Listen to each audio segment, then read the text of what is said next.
it go. To United Guns of America. Just click the link and listen up to what I'm telling you. Telling you.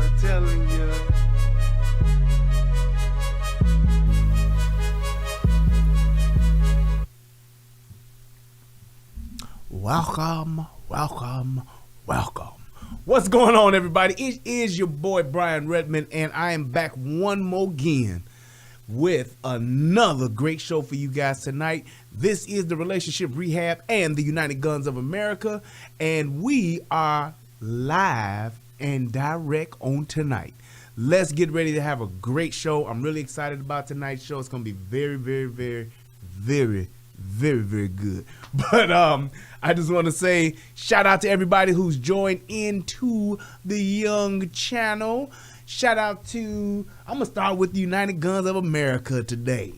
My man Smitty over here at the UGOA. What's up, Smitty? What is this? Nazim is good. What's happening? Freedom 2024 from all tyranny. Then I got Greg McCarter. He's... Yeah, the trolls is out tonight. And then I got my man, I come in peace. He says, hello, Guru, what's happening? So this dude, Greg McCarter, I have no idea who this person is. But this person puts in the chat on the UGOA, he says, Biden is your leader and president. Ha, ha, ha, ha, ha. What the hell does that mean? Oh, so he's not your president. So Greg McCarter must not be an American. He must not live in the United States because he's saying he's my president. Yes, Joe Biden is my president. And the point being is what? What? I don't understand what that means, Greg, but hey, I guess. All right, let's go over here to the Relationship Rehab. I got my man DJ Matt 121 first one in the chat. Salute to you, sir. Champ Day, what's happening? My man Truth Talker Teacher. He says, I saw this and hoped you would do a breakdown. I got you, brother. I got you. Who delivered 10 times out of 10? Me. That's who. Who built this? Me. That's who. All right, let's see. You got my man Smitty over here represent. Thank you, sir. He says, I'll catch the replay, but cannot wait to hear what you have to say about this. So much happened in this scenario. It did. Let's see. I got my man Dan Ure. Sylvester 88 Gaming, what's happening, Captain? Salute to you. It's one of my memberships. That's what's up. Crestline Iceberg, salute to you, sir. Yes, indeed. He said, I'm cash apping my response to the end of the video. I'll catch replay in the morning. Enjoy the show, everyone. This has got to. Oh, okay, I got you. All right, well, thanks for hitting the cash app, broski. Shout out to UFO Kamikaze. What up, boy? And that's one of my members. I got to salute him as well. And let's see, we got Tiger Blue, we got Lancelot, salute you as well, brother, one of the memberships, that's what's up. And I got Emil, I got Rulia, what's happening, Rulia? And I said Rulia, yeah, that's right. And then I got Chris V, 1212, yeah, the mic is on this time, see, I get better, and then I get bad, and then I get better again, see. That's called progress. All right, then I got my sister April. What up, girl? What up? April actually is the one that sent me this video and started my whole research path. So shout out to you, sis. I appreciate you sending that to me. This was definitely one where I was like, well, goddamn. But I'm on it. Your boy is on it. Your brother's on it. Shout out to Tiger Blue. Shout out to C. Mims. Bosa Queen. What's happening? Crestline Iceberg. Mac Alpha. My man Edmund Carter. What up? And let's see who else we got in here. Ashawn Ghostface Trucker. What up? Illa Dre is in the place. All right. So, I do have something for you all before we get into the show. I really do. Something that's very, very special. Very good. So we're going to have ourselves a little bit of fun before we get started. I'm telling y'all going to thank me for this. So y'all can actually thank me now, because if you watch this and you don't laugh, I don't know, there's something wrong with you. This here, you ain't forget the rest of the show. This clip alone is Cash App worthy. I'm telling y'all right now, I promise you, y'all know I don't say this often. This clip alone that I'm about to show y'all that ain't got shit to do with the rest of the show is Cash App worthy. Just saying. So here we go. I want y'all to check this out. So for those of you who may or may not have seen this, there was a guy at an airport who was on a flight and just did some stupid, dumb, crazy shit and wound up getting wound up in duct tape. And this is one of the funniest goddamn things that I've seen in quite some time. Shout out to my wife who sent me this, because this shit is fucking hilarious. Federal law allows citizens to reproduce, distribute, or exhibit portions of copyrighted motion pictures, videotapes, or video discs under certain circumstances without authorization of the copyright holder. This is called fair use and is allowed for purposes of criticism, news reporting, teaching, and parody, which doesn't infringe of copyright under 17 U.S.C. 107. Yes. Let me tell y'all something. You know when you get a pop or a beverage and you put it in the freezer, it's already cold in the refrigerator. In the refrigerator, it's already cold. But then you put it in the freezer for like 20 to 30 minutes and it gets to the point to where it's almost about to start icing up, but it's really ice cold. Oh my goodness. I had a little time today getting ready for the show, and man, good. All right, let's go. Enjoy this, because I did. I'm going to enjoy it again with y'all, but let's do this. Of a belligerent passenger causing sheer chaos in the air. And it got so bad that flight attendants had to duct tape the man to his seat. Ever since masks were required on airplanes, flight attendants say that their work has become downright dangerous. Now understand something. I'm a flight attendant. That means I attend the flights. Sometimes our job has us attending to crazy people. If you push us too far, you're going to have to attend this ass whooping. You see, because on this particular flight, I'm sitting in the jump seat and I'm just looking at him act a damn fool. He's spitting and cussing and going crazy. I say, that's enough. I got up and I walked over there. And by the way, this man smelled like a pack of Marlboro cigarettes, 4 shots of Everclear alcohol, and regret. So I know something's about to go down. At this point, he touching all over my co-worker's breast. And where he f***ed up at is when he touched my titties. Because I don't play that. So what I did is I took out the duct tape. I said, he got scared, started stuttering, say, hold up, wait a minute, something ain't right. I said, yeah, we about to mummify your ass now, boy. So we wrapped him up. Better than any Christmas present you ever see. He won't be coming on no more Frontier flights at all. What? Did y'all see this nigga? I'm gonna let y'all watch it all the way through first before we go back. Because I got to highlight some shit here. Causing sheer chaos in the air. And it got so bad that flight attendants had to duct tape the man to his seat. Something. Ever since masks. I hate niggas. If y'all don't know me, for those of you who may be watching me for the first time, I hate niggas. But I love me some black people. Boy, this motherfucker here. Watch this nigga. Were required on airplanes. Flight attendants say that their work has become downright dangerous. He just had so many good points. I'm a flight attendant. That means I attend the flights. That nigga said, I'm a flight attendant. That means I attend the flight. No, nigga, you attend to the people who are on the flight. But I love it. That's some classic niggerdom shit right there. He really think he breaking some shit down. And that's what's so funny about it. He like, that means I attend the flight. Yes, you are on the flight, sir, but your job is to attend to the flight participants. Love me some black folks, boy. Watch this. Sometimes our job has us attending to crazy people. Crazy people. If you push us too far, you're going to have to attend this ass whooping. If you push us too far, you going to have to attend this ass whooping. Which means there's an ass whooping taking place already, but you just may not be attending it yet. But if you fucking with us, Oh, you gonna have to attend this ass whooping that's going on right now.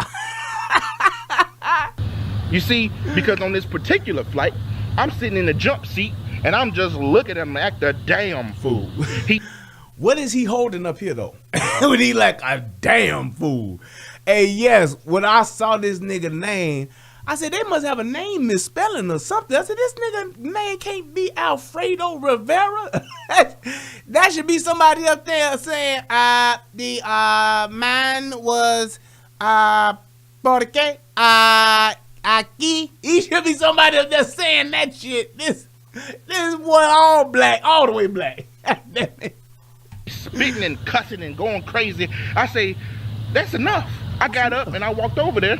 And by the way, this man smelled like a pack of Marlboro cigarettes, 4 shots of Everclear alcohol, and regret. I don't know how Marlboro cigarettes smell amongst the other ones. I just... April said he had imaginary suspenders on. That nigga said Marlboro cigarettes, 4 shots of Everclear. Now, for those of you who don't know what Everclear is 100 proof grain alcohol. Some of the strongest shit you ever drink in your life. If you ever see somebody drinking Everclear out of a pint or drinking it straight, I will advise you to get the fuck away from that person. The only time I've ever drank Everclear was in some Everclear punch that I made. And I used to make some I'd make back in my day where I make some good old Everclear punch and it just burn all up in here and then just have you feeling right. But that was my old life. I don't drink cheap liquor no more. April, you remember that Everclear punch I made? Good boy, I'm telling you, we set the party off right. But then he said the nigga smelled like regret. Boy, I'm telling you. So I know something's about to go down. At this point, he touching all over my coworker's breast. Which he's saying he's fine with. That nigga do look like Umar Johnson. This nigga Umar Rivera. Nigga open up this school. Where the school at? This nigga. And where he f***ed up at is when he touched my titties. He was so endearing when he said it. Now where he messed up at is when he touched my titties. Boy, this boy is sweet as bear meat. As my brother used to say. I don't know why he says that. My brother always say, when you see somebody gay, he'll be like, man, he's sweet as bear meat. Bear meat ain't sweet. Why do you say that, Bert? Yeah, this nigga Umar Rivera, boy, I tell you, goddamn. Because I don't play that. So what I did is I took out the duct tape. I don't play that. So what I f***ed up at is when he touched my titties. Because I don't play that. So what I did is And why does this nigga look like a 90s? He look like a 90s 2000 rapper. He got like the high top fade from the 90s. He got the Chubb Rock going up here. But the nigga all Rick Ross down here. He got the Rick Ross, Chubb Rock. Chubb Rock, down to Rick Ross. This nigga showing the progression of hip hop on his face. But I like this nigga. Come on, doctor. took out the duct tape. I said, he got scared, start stuttering, say, hold up, wait a minute, something ain't right. I said, yeah, we about to mummify your ass. He hit that nigga with the Johnny Gill. My. We're gonna duct tape you tonight. Sit in this damn chair and cross up your forearms. I'm gonna take this duct tape and wrap you up, just you wait. And then I'm gonna leave you here until we go and touch down. And then I'm gonna call the police so they can come and take you down. Oh, tonight will be a special night. You acting like you drunk, and I'm so proud to wrap you up, 'cause I just don't give a fuck. My. We're gonna wrap you up tonight. Hey! With a Johnny Gill. Yes, now, boy. So we wrapped him up. He got scared, started stuttering, say, hold up, wait a minute, something ain't right. I said, yeah, we about to mummify your ass now, boy. So we wrapped him up. Better than any Christmas present you ever see. He won't be coming on no more Frontier flights at all. Oh my God. All right. Now the moral of the story is, don't fly Frontier. That's the moral of this whole fucking story. Don't take your punk ass to no motherfucking Frontier Airlines, because this the kind of shit that'll happen. You have Umar Chubb Rock Rick Ross Rivera as a flight attendant, and he gonna fuck somebody up as soon as they touch his titties. So I'm just saying, that's it. That's the moral of this story. Now let's move right along and get into the show. That nigga said, mummify your ass. Oh my God, boy, I tell you. Now, y'all know that shit was motherfucking worthy. Y'all know it was Cash App worthy. Y'all know this. Just saying. Yes, indeed. There we go. My man, Truth Talker Teacher, hit your boy with $20. My man, Andre, hit your boy with $100. My man. And my man Sean hit your boy with $5. Thank y'all. Man, I appreciate it. All right. Let's go ahead and let's move into the show. And I must let you guys know that this is graphic. This is graphic. What do you call it? Graphic video.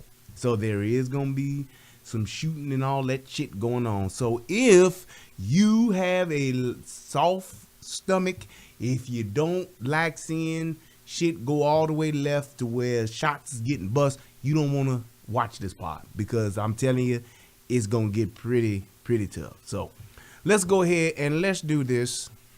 We done seen that one already.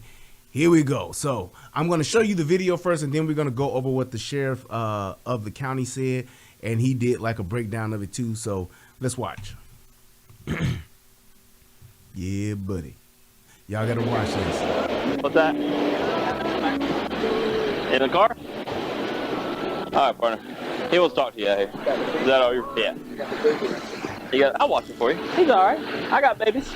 Oh, you got a dog too? Hell. I'll make sure they're all right. I got babies too, man. Huh? Okay. Shit! Shit! Yeah.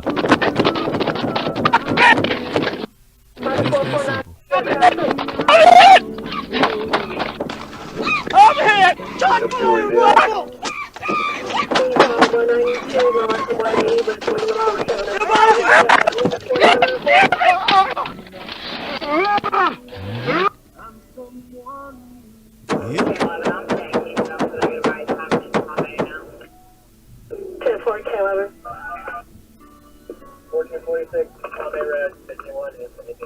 Yes, it just goes down that fast.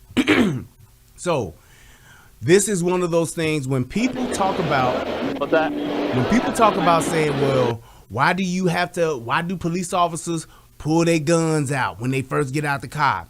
Why do police officers have their hand on their gun when they talking to somebody at a traffic stop? This is why.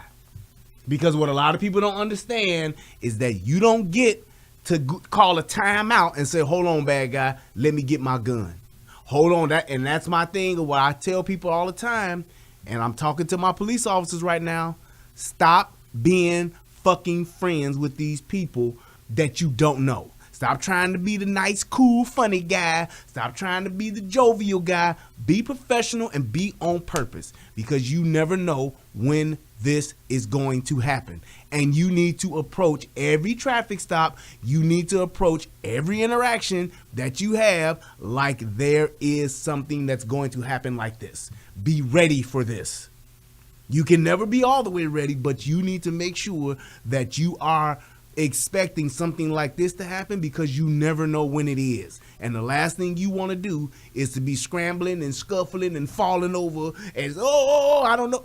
And this is what happens when this happens. So be prepared. Thank you, Amazing. She hit me with $5. Appreciate it. Said that was a large fight. Did it? Yes, he would. He definitely needs to be somebody's nose tackle or somebody's left or right guard on somebody's football team. But hey, if this is America, you can do what you want to do. But this is one of those things where, because you are not prepared and you get caught off guard, this could have went really, really bad, and an officer could have lost his life. You have to, thank you, Jason. You have to be professional at all times. Stop trying to be these cool ass cops and these motherfuckers friends, because you never know what's going to happen. So let's watch. So they got somebody pulled over. You can see there are 2 people already here that they've gotten out of the car. Now, my thing is this. The first thing that's going to have me alarmed, and you can clearly see that there's already a tail light out, which is probably why they got pulled over, but whatever. But you can tell, I can tell you one of the things that's very alarming to me is window tint. I know it's hot. I know it's in Florida, and you need window tint down there because people be getting sunburned and all that kind of stuff. Fine. But when you have window tint like this and you cannot see, this obstructs your visibility. You don't know if it's one person in the car or if it's 7. Point is, you need to get everyone out of the car first. Once you see that you got somebody in the car and you can't see in the car, so there is no, you have no protection, because you can't see what anybody's in there doing. That person could be in there playing a goddamn video game, or he could be sitting in there with an AR-15 pistol. Like he was. Like he was. So when you see something like that, and you have a situation like this, and you can't see in a vehicle, that should put you on high alert always. Not to say that somebody's going to be doing something to you, but just in case they do, you want to get everybody out the car. And that is the reason why. Why I got to get out the car? Because I can't see inside the car, sir. That's why. And when you're doing that, you need to do it like it's a felony stop. And oddly enough, this guy was a felon. So it's like you have to realize that when you have something like this happen and you need to get people out of the car, what you need to do is back up off the car, get you some space, get you some cover, and then instruct them, hey man, I need you to step out of the car.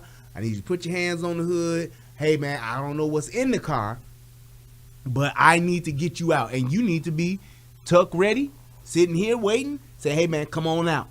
Because when that guy does come out, if he does want to do the dummy and up the AR on you, you already in the fight. You here already. As opposed to backpedaling and shuffling on the side of you. So that's why it's very important to look at that. You get the, yeah, exact. Thank you, Jason. You got him, and his windows rolled down. You can see that, but because of that back window, you can't really see, because it's not only blocking your view, but it's blocking light. So I want to get them out the car. Plain and simple. That's what I'm thinking. And now, oddly enough, you won't believe this, but there's not only a dog in the car, there's a 2-month-old baby in the car. In the back seat. A dog and a 2-month-old baby. And you see what this piece of shit dude did. He said, fuck everybody and everything.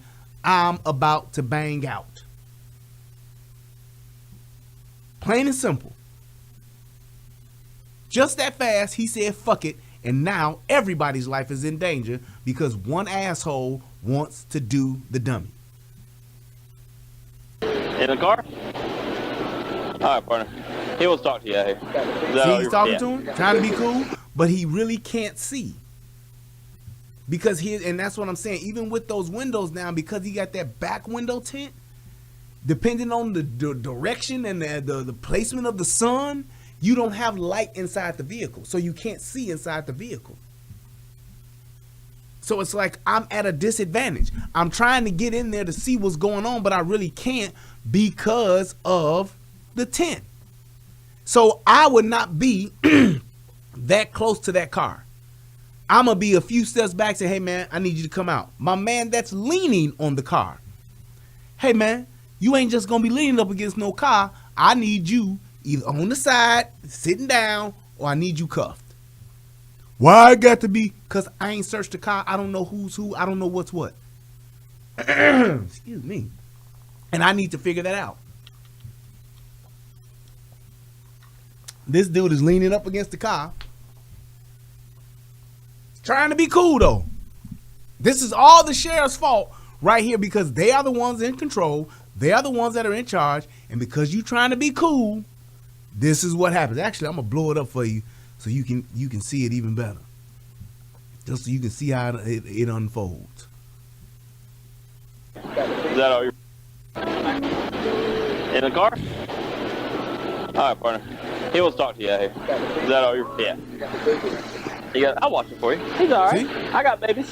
Oh, you got a dog too? Hell.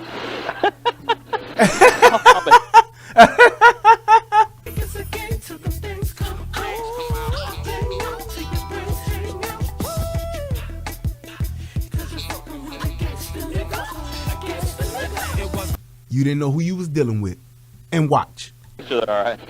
I got babies too, man. Think he give a fuck about that? Huh? Okay. Shit! Baby! Shit! See that shit? Just that fast. Being cool. Laughing like it's the fucking beginning of In Living Color. Woo! In Living Color. Thinking this shit is all fun and games and you didn't think, oh, he's a good guy. I'm not gonna prejudge. Man, police officers, y'all better stop fucking around. And everybody that's watching, please click that like button. I appreciate it. And if you have not, please check out the United Guns of America, my other channel. Subscribe over there as well. Keep building that channel up. But I'm just saying, those are the things that you have to be ready for because you never, ever know. And once it goes left, that's it. This guy literally, instantly, everything went from a 1 to a 10. From a 1 to a 10, that easy. He couldn't see. Look at the interior of the car. Black interior, black gun, can't see. But he's not anticipating the worst, and he should be. He should be looking for the worst. He should be anticipating the worst.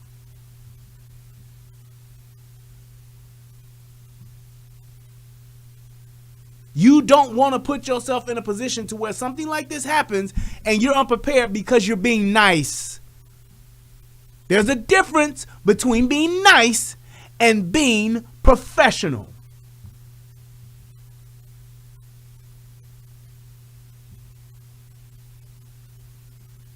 Be professional. Stop trying to be these motherfuckers' friends. Stop trying to prove to people that you cool. Stop trying to show these motherfuckers that you down to earth and all that bullshit.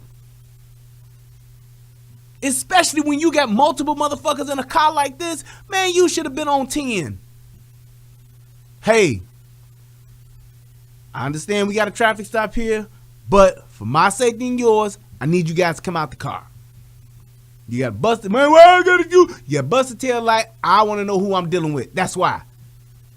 One of y'all could have a fucking grenade. I want to find out now. Get your ass out the car. I'm not going to play around with this because of what could happen. This is that worst case scenario. That officer has probably made 1,000 traffic stops and ain't never had to pull his gun. Y'all do realize that, right? Some of these officers can work 25, 30 years and never even break leather. But then again, somebody could be on, and it could be their second day on the job, and they have to actually shoot someone. Just like that officer, that stop where they had that guy and with the white mom and the black father, and they pulled the guy over, and it was something simple, and the dude tried to drive off, and the motherfucker and the lady shot him, driving off. And the guy who was actually doing the initial stop, it was like his second or third day on the job, or 2 weeks on the job. It happens just like that. So what you need to do is you have to be prepared for the worst. That's your job as a police officer. That's what you train for. That's why you get all of that training, all that tactical training. This is what it's for. See? Introverted CO says, my old professor did 35 years on the force and he never drew his weapon. It happens. There are plenty of people that will have that kind of career. Never had to pull my gun before. But there's some motherfuckers that, man, yeah, I done shot, 2 people in the 5 years I've been on. Shit. Right, everybody would have been cuffed from the gate. The dog and the baby too. Put these little cuffs on these little boys, this little nigga. But you have to do that because of this. You don't know what if the other guy wanted to get in on the fun too. And I'm sure I'm gonna give the officer the benefit of the doubt and say he probably did pat the other guy down that was leaning up against the car, chilling. But the thing is, you need to have everybody out the car, and you need to do it tactically, not just trying to be cool with a motherfucker.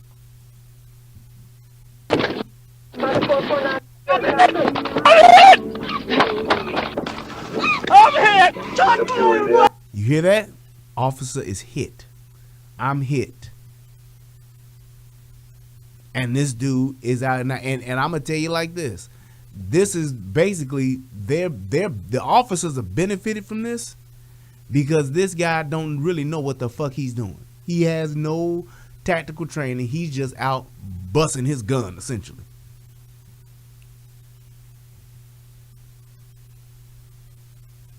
You can never know what's gonna happen, so prepare for the worst. That's all I'm trying to get across.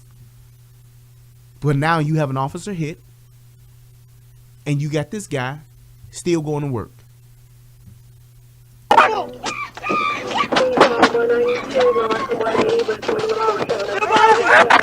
I don't know what the hell this dude is shooting at. Watch. Do you see this officer? I don't know what the hell he's shooting at. If he's shooting at this guy that takes off, watch the guy in the red shorts. In the car? If he's shooting at that guy, I don't know what the fuck is going on. Yeah. Is that all you're? Yeah. I'll watch it for you. He's all right. I got babies. Oh, you got a dog too? Hell. I'll make sure they're all right. Keep on laughing. I got babies too, man. Huh? Okay. Shit! Shit! See that dude? Gone. Ass and elbows. I'm hit!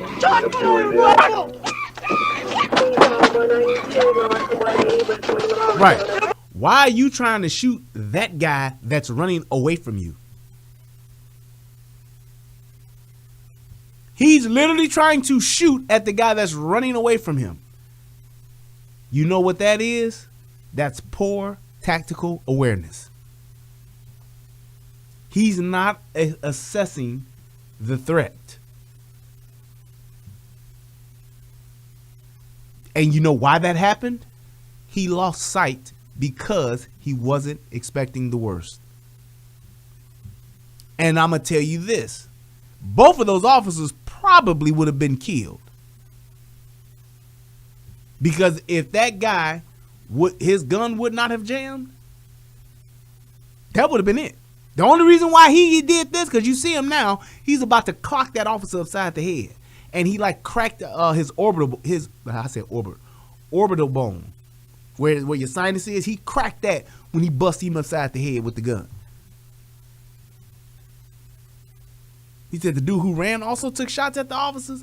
I didn't see that. Let me go back and look. I might be wrong. Shit. Let me see. Shit! Oh, that dude didn't shoot at them. Shit! Shit! No. That dude ain't shooting. Oh, well, he could be now. I can't see. Overhead! Let me see that again. Okay. You get out. Shit. Go. Dude running.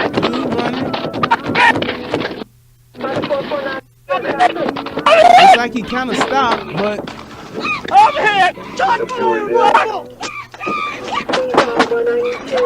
he's running. Yeah, that dude is running. So here's my thing. Even if he did start shooting at him, that wasn't your immediate threat. I didn't see that other guy shooting at them. And my thing would be then, that would also mean that he wasn't patted, he didn't get patted down. He didn't get searched when he got out the car. So I don't see that happening. So I don't know about that one, sir. I don't see that guy shooting at that officer. I didn't see that. I didn't see that. So, and I don't know what he did on the other side, if he may have stopped halfway, but that would have meant that he didn't get searched and he was just out and he had a gun on him. I don't see that. All I see is, and I'm just looking at what I have, I'm looking at the evidence, and all I see is one shooter. And I see that dude with the red shorts on, he definitely hauled ass and got the hell out of there, but I did not see him shooting a gun. So, yeah, I'm going to say that he didn't because I didn't see it. And they said it was like 60-something rounds that were fired during this whole thing. But watch this again and see what the officer's initial reaction is. Shit! You see that? So he's retreating, but because he's not ready, he falls. He could have been dead right there. I'm telling you like this. A lot of times you have to realize, and you have to realize and accept the fact that a lot of times officers survive situations like this because they have bad criminals. And I mean bad criminals like they don't know what the fuck they're doing. They don't know what they're doing. This guy gets out and this guy is like, he's letting this guy get away, he's letting that guy get away, and these other two people, they're going to take off. But that guy there is on the ground and literally he had enough time. He just wasn't good enough.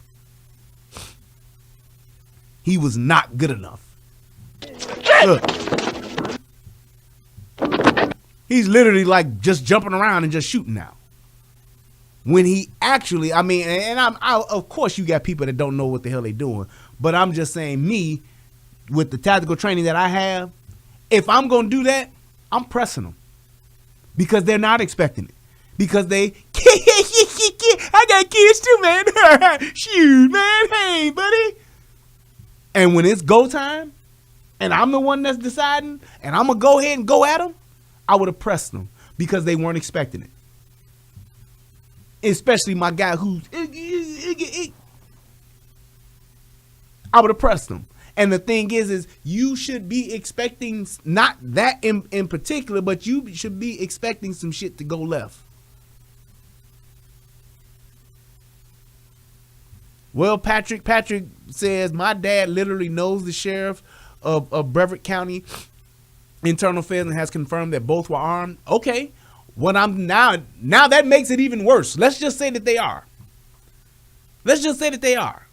How in the fuck do you have an officer? How do you, as an officer, how do you get someone out of a car and you don't search them and find that gun? You know how that happened? I'm trying to be officer fucking friendly. I'm trying to be the cool guy. I don't want to seem like I'm racist. I don't want to be a bad guy. So that means that he didn't search the guy. Bad police right there. That's bad policing. I don't give a fuck how cool you're trying to be. Policies and procedures are in place for a reason. He said, bro, it's one thing to critique these guys' actions until you're in the situation. Tell me something I don't know. And I would say, yeah, exactly, Jason. Get your father on the line, on the phone. Let your daddy call in. Get the guy from Internal Affairs to call in. I want to talk. I don't want to talk to you. I want to talk to your boss.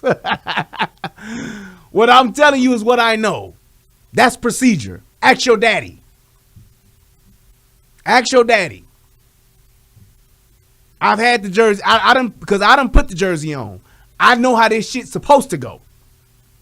And being in that situation, you shouldn't have been in that situation. Being a cool guy, trying to be a nice guy is why he got in that situation. He's not obligated unless he has probable cause or is making a detainment or arrest. Motherfucker, probable cause is right there in that goddamn, whatchamacallit, in the tail light. Don't you see that? I don't even know what they got pulled over for, but the fact that they got pulled over, there's your probable cause. You have, under Terry Frisk, you have the right to get these guys out of the car to pat them down for officer safety, period. And if he did that and followed that procedure, he would have caught that gun. If he would have had the right tactical mindset and got the other guy out of the car, even if this guy's going to go ape shit with the AR, he would have gotten them too, because he would have had distance. I'm not going to be up leaning up against the window of a car. Hey, man. Yeah, I got kids too. Oh, yeah.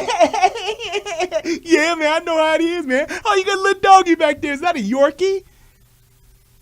I thought you guys only like pit bulls.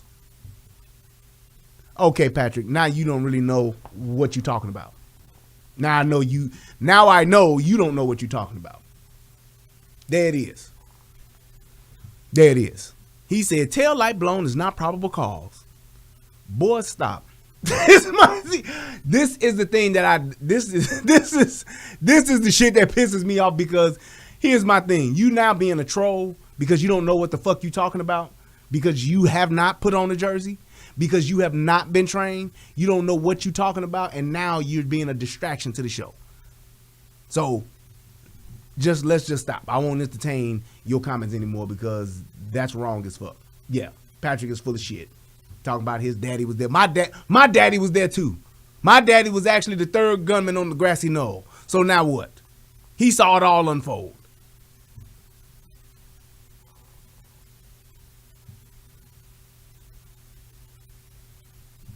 Man, boy, I tell you.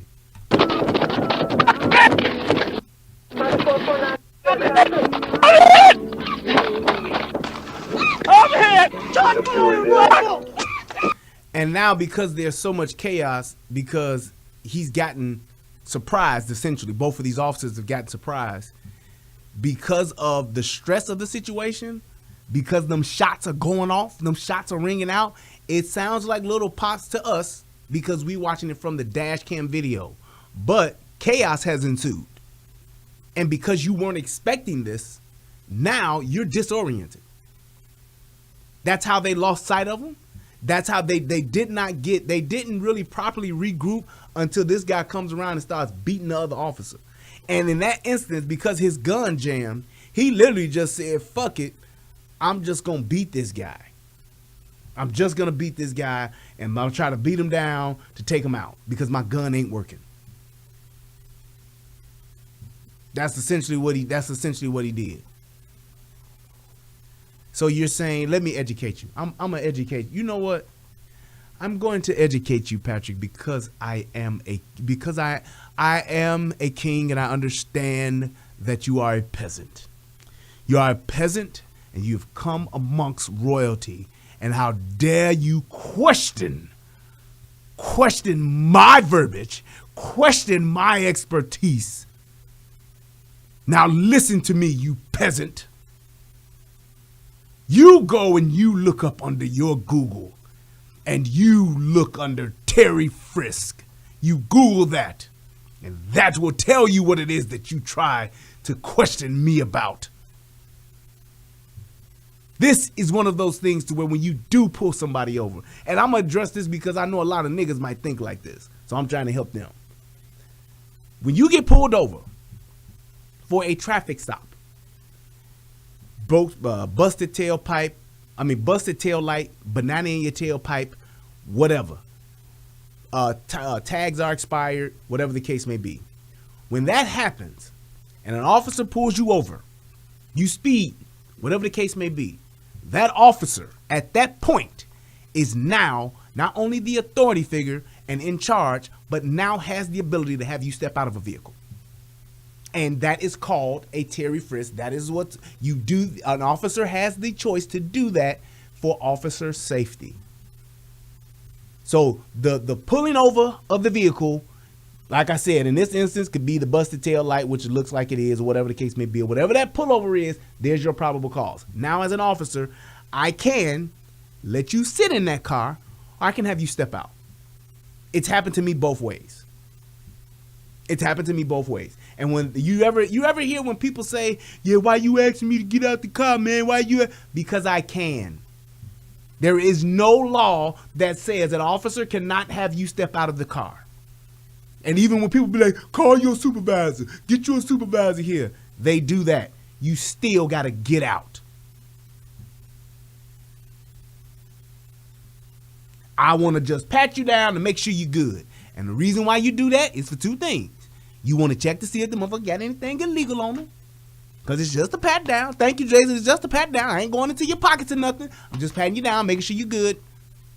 And also, I want to be able to see if there is something else in that vehicle that can hurt me.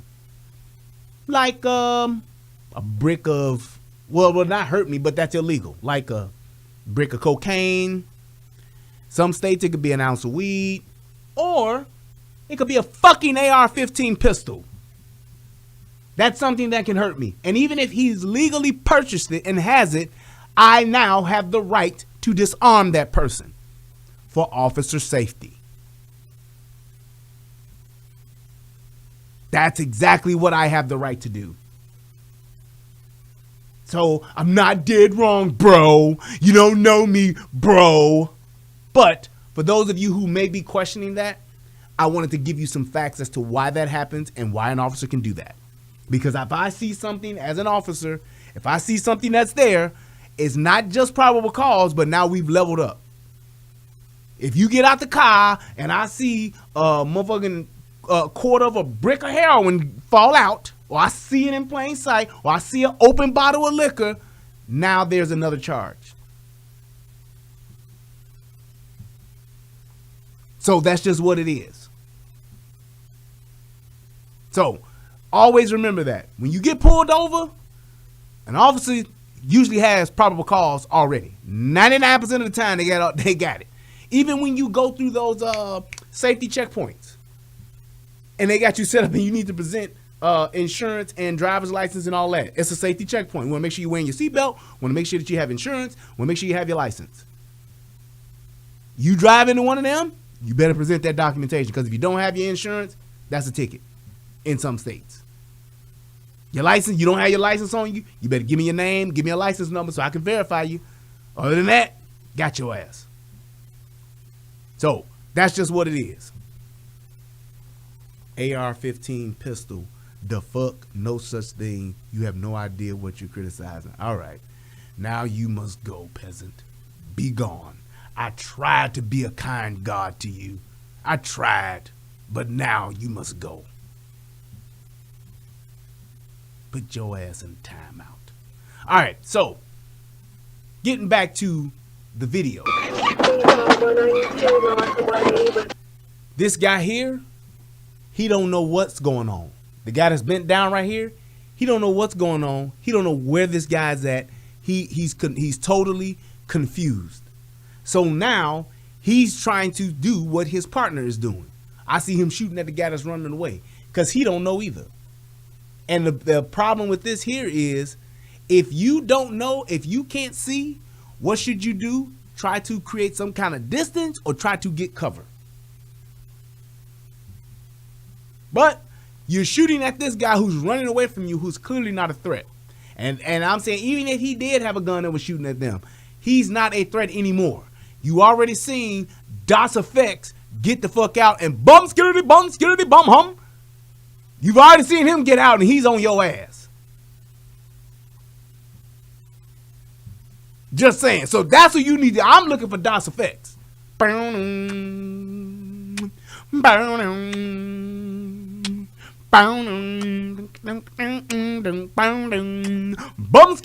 skiddity bum hum. That's who I'm looking for. Where the fuck is DOS Effects at?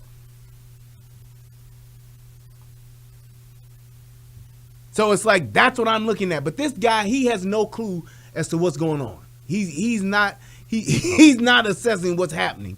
He's just trying to get into the fight. And there you go. DOS Effects now comes around the corner and busts this officer upside the head. I don't know if this is Brian Potters or the other guy, or Thoman. I think the other guy name is Thoman.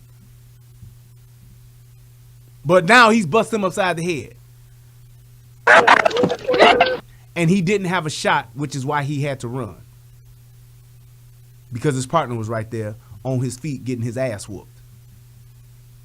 So there he goes. He's trying to line him up, but he can't. Because he just doesn't have a shot here. If he took that shot there, I'd be like, God damn, that's fucked up.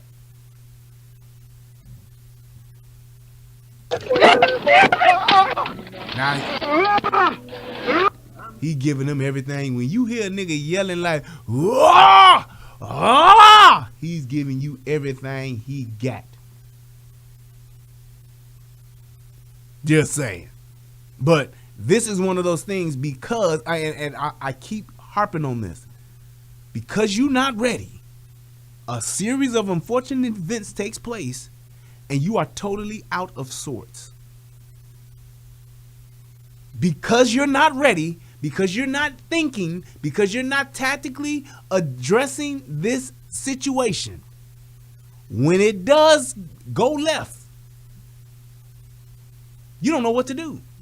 Because you're not expecting this. You're not looking for this. So it's like, you kind of like, which way did he go? Which way did he go?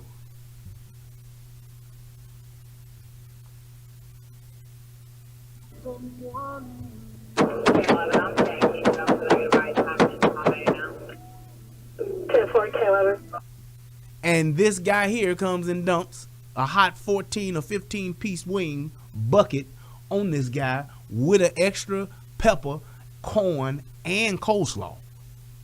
He gave it all to him. But the thing is, he got lucky. He's so fucking lucky that this guy gun jammed, and he's so lucky that this guy just locked in on one person. Watch. Okay. One more time.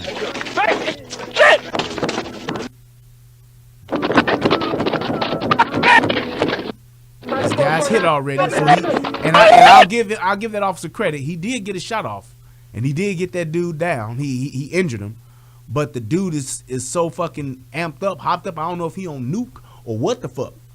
But I can tell you one thing. That thing is a killer. It's not even armed. It's harmless. It's a killer, and I saw it. That thing is a killer. That Ed 209 is still coming. Overhead! John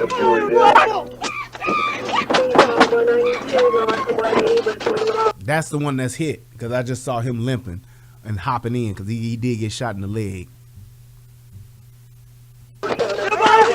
Boom. Now that other guy's running around, and now he gets back in the fight. And there you go.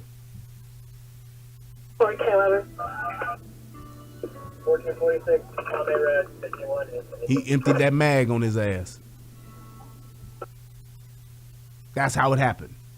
But the thing is that you have to realize that because you're not prepared, this is what will happen. And that's what I'm really just trying to drive home. Because you're not prepared, this is what will happen.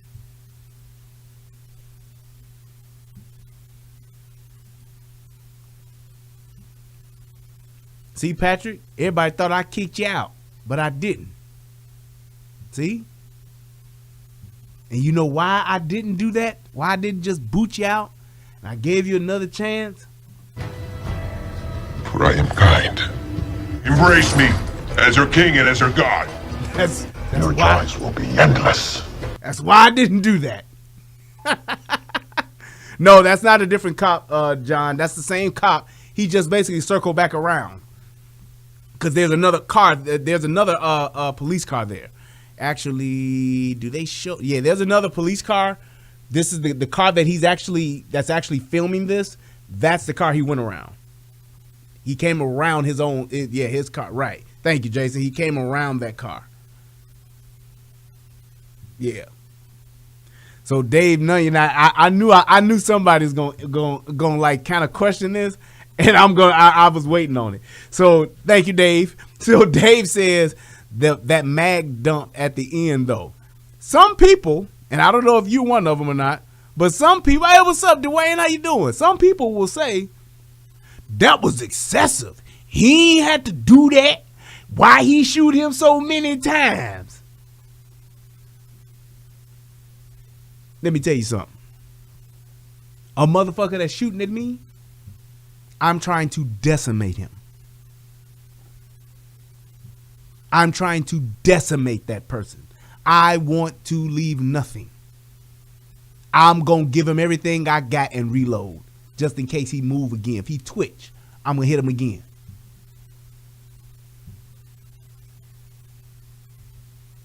I'm going to hit him again. Right, Jason, that's not enough. I'm telling you. And the reason why you don't shoot to see if he stops. You shoot until he stops. And if that's 2 or if it's 22, I'm giving it to him. Why?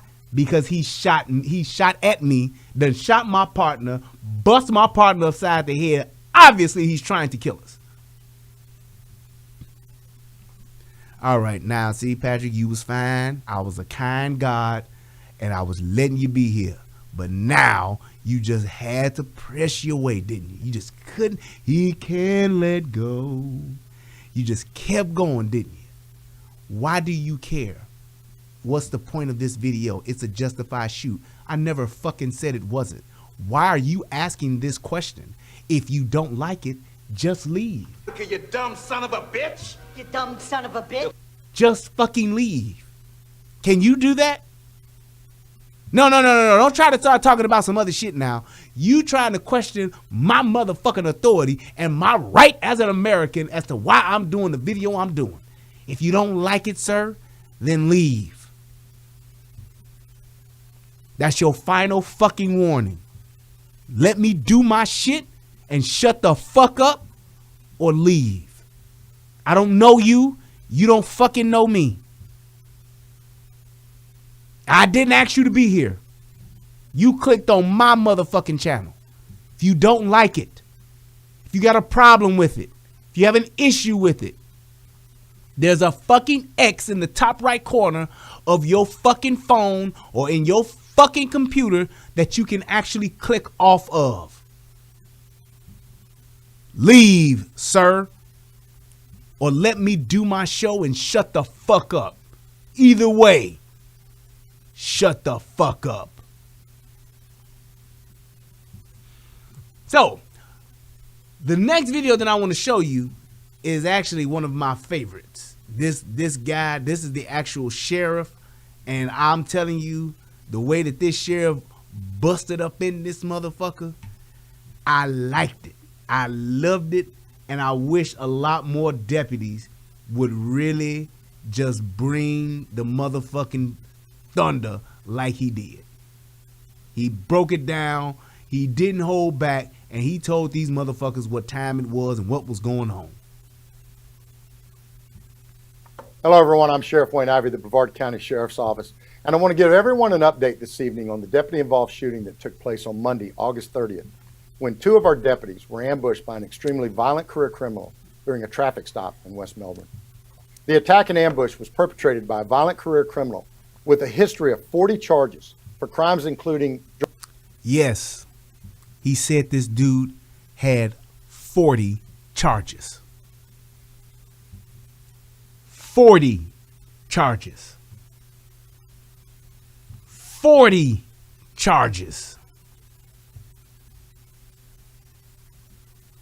Did you hear that? How the fuck does somebody have 40 charges and he also got 2 fucking warrants? Drug trafficking, aggravated assault while discharging a firearm, battery on a law enforcement officer, and attempted first-degree felony murder, as well as convictions for robbery with a firearm, failing to register as a career offender, possession of a firearm by a convicted felon, resisting arrest with violence, possession of controlled substances, and various probation violations. Even worse and more disgusting is that this career criminal, whose name doesn't even deserve mentioning, was actually out on bond with active... See, I knew you wouldn't be able to do it. I tried to be a kind God. I tried very hard to be a kind God. But what did you do? I told you to just embrace me as your God, and then you would be all right. All of your desires would be met. But no, you just had to. So at this point, Patrick Vogetly, whatever the fuck your name is, Vogetly the fuck out of my goddamn chat, and Voget the fuck out of my fucking channel. Goodbye. You have been deleted. Goodbye. Press 1. warrants for additional felony drug trafficking cases Listen where he to the could shit. attempt to kill our deputies, when he should have been safely locked behind bars where he couldn't victimize another citizen or innocent bystander. I'm sure that, like me, you're probably asking yourself right now why a thug with this kind of criminal history was ever given a bond where he could be out on our streets to harm someone else. And this is what police officers have to deal with. So imagine you're a police officer and you going out every day fighting a good fight, doing the best you can, but the people that you're catching, the people that you have evidence on and all that good shit, that are actually getting locked up, they're coming right back out. And they're coming right back out with cases still pending. They're coming right back. That motherfucker had 40 charges against him. And this whole catch and release type of fucking mentality that these fucking justice departments have, I don't understand it. Because you're putting people at risk and you're putting these officers at risk. Think about it like this. And let's just really just look at this, because I know people say, well, we're trying to help these people who don't want them to get COVID, and we're trying to, keep people from getting locked up and whatever. Let's look at it like this. Imagine I get locked up for aggravated assault, assaulting a police officer, discharging a firearm, trying to shoot somebody, attempted murder, whatever the case may be. Am I innocent until proven guilty? Yes. However, if I get locked up for that and you let me out, and I turn right back around and get locked up for some other shit, why let me out? If I get locked up for a violent ass crime like trying to attempt to murder somebody, trying to shoot somebody, why let me out? Why let me out? Because here's the thing. If I get out and I got 2 warrants, because I ain't went back to court, I done said, fuck it, I ain't going back to court. I'm going to go to a whole nother state. Or I'm going to go with like that other dude who ran the other day and literally ran himself to death. That dude that ran. He was from fucking Ohio, had a warrant, but he all the way down in Texarkana. Why would you have this motherfucker out on the streets? Because if I do some other shit, which I'm prone to do, because motherfuckers who got multiple fucking charges against them, who got multiple fucking cases, who have been career criminals, like Jason said, they got a fucking criminal pedigree. Those people aren't going to try to clean their life up. So what are they going to do? They're going to keep committing crimes.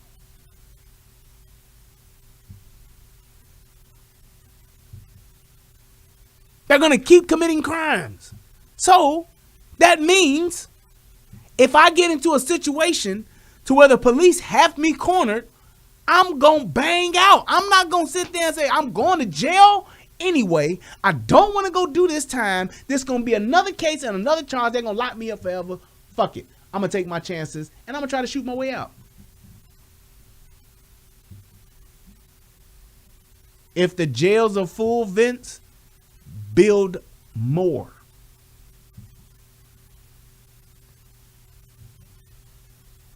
Hire more judges. Speed up get more judges so you can get through more cases. That's what the fuck you need to do. That is not an excuse if the jails are full. These fucking DAs, these fucking prosecuting attorneys, all of these motherfuckers, get on your fucking job. I totally understand that because of the economy, because all these motherfuckers not having to go, this is the result of the economy being shut down. This is the result of all of these motherfuckers getting this extra $600, and the ones who ain't got no jobs, they saying, fuck it, I'm gonna commit more crimes. That's what happens. Build more jails, get more judges, get more bailiffs, whatever the fuck you gotta do, open up more courtrooms and process these fucking cases. If these motherfucking judges and these district attorneys got to sleep in the jails or sleep in the courthouse till we get through these fucking dockets, so fucking be it. You get paid enough, you 6-figure motherfuckers. Get on your fucking job.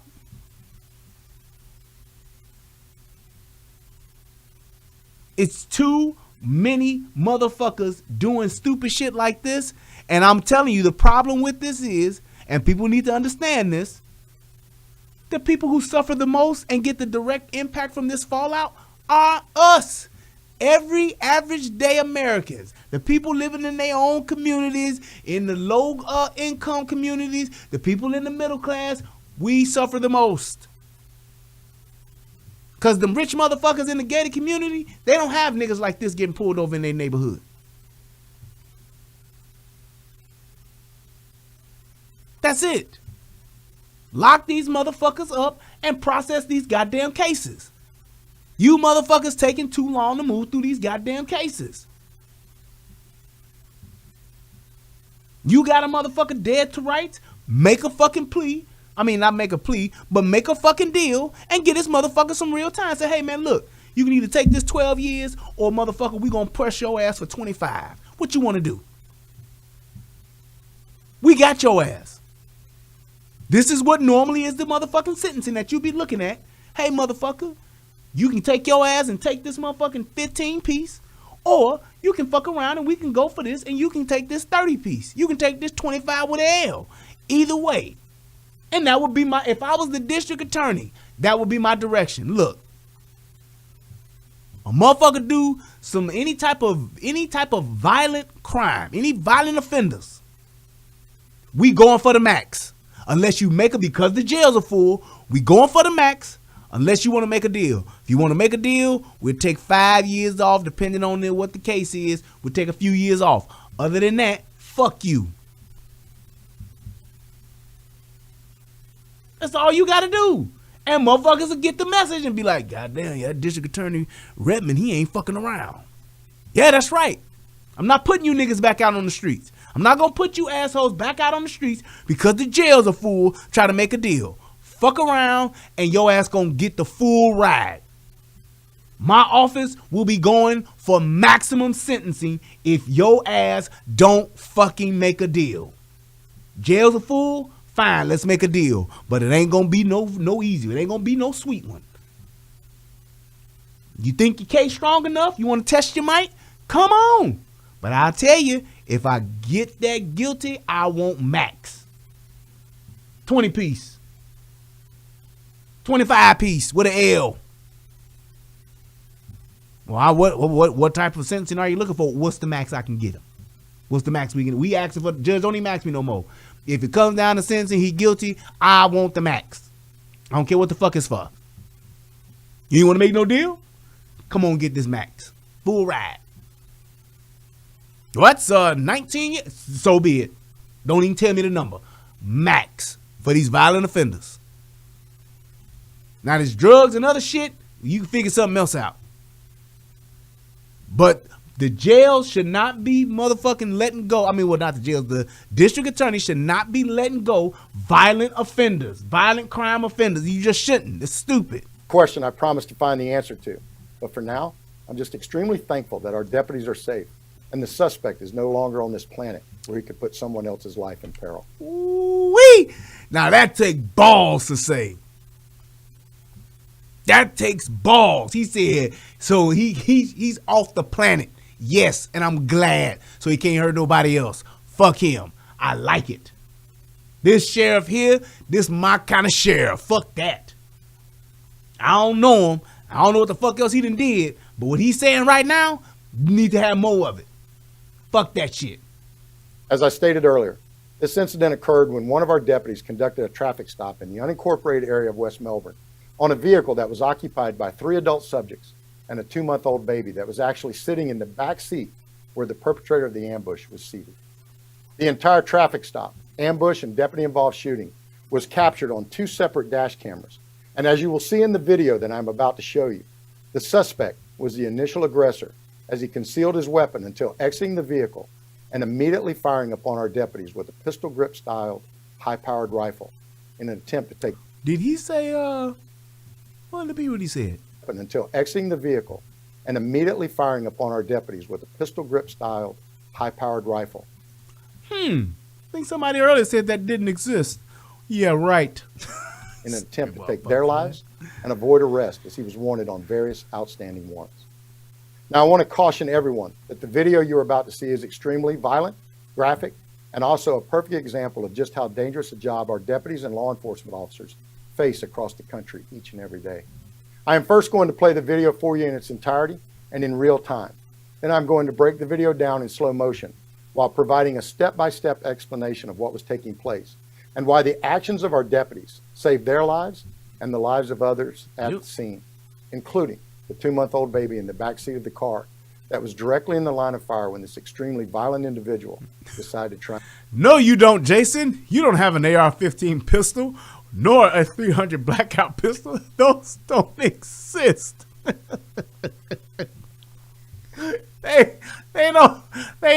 That doesn't exist, Jason. You're lying.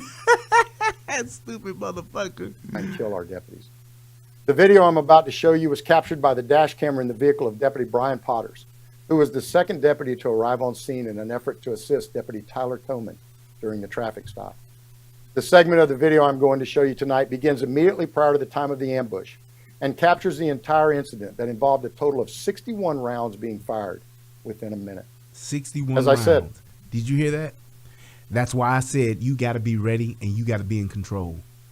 In 1 minute, both your lives were in jeopardy and 61 rounds were discharged. That's a round a second. You hear that? That's a round every second.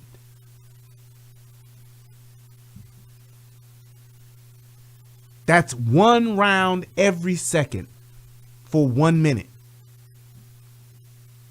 When you're not expecting that, that can be quite a fucking disorienting event. Unless you've been in the military service and you on your 3rd or 4th tour, that's the only kind of motherfucker who would be kind of like cool with that shit.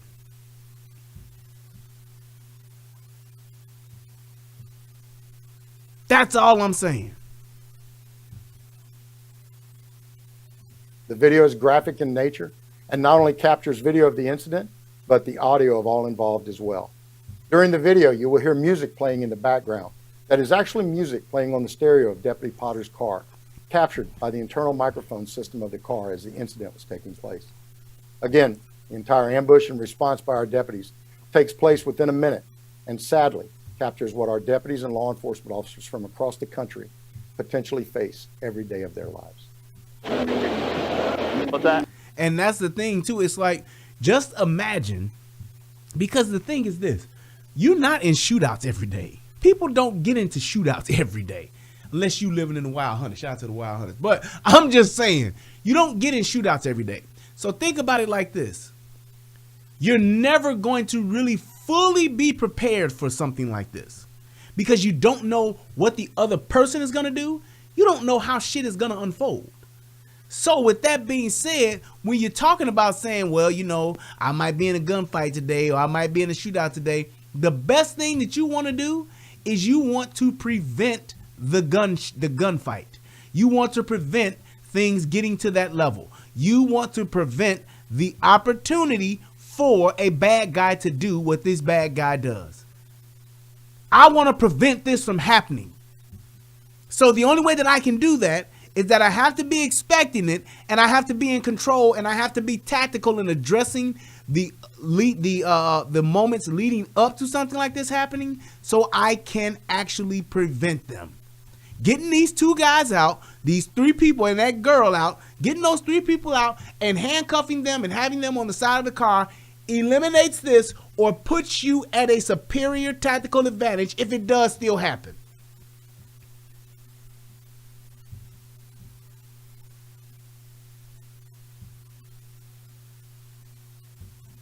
That's all I'm saying.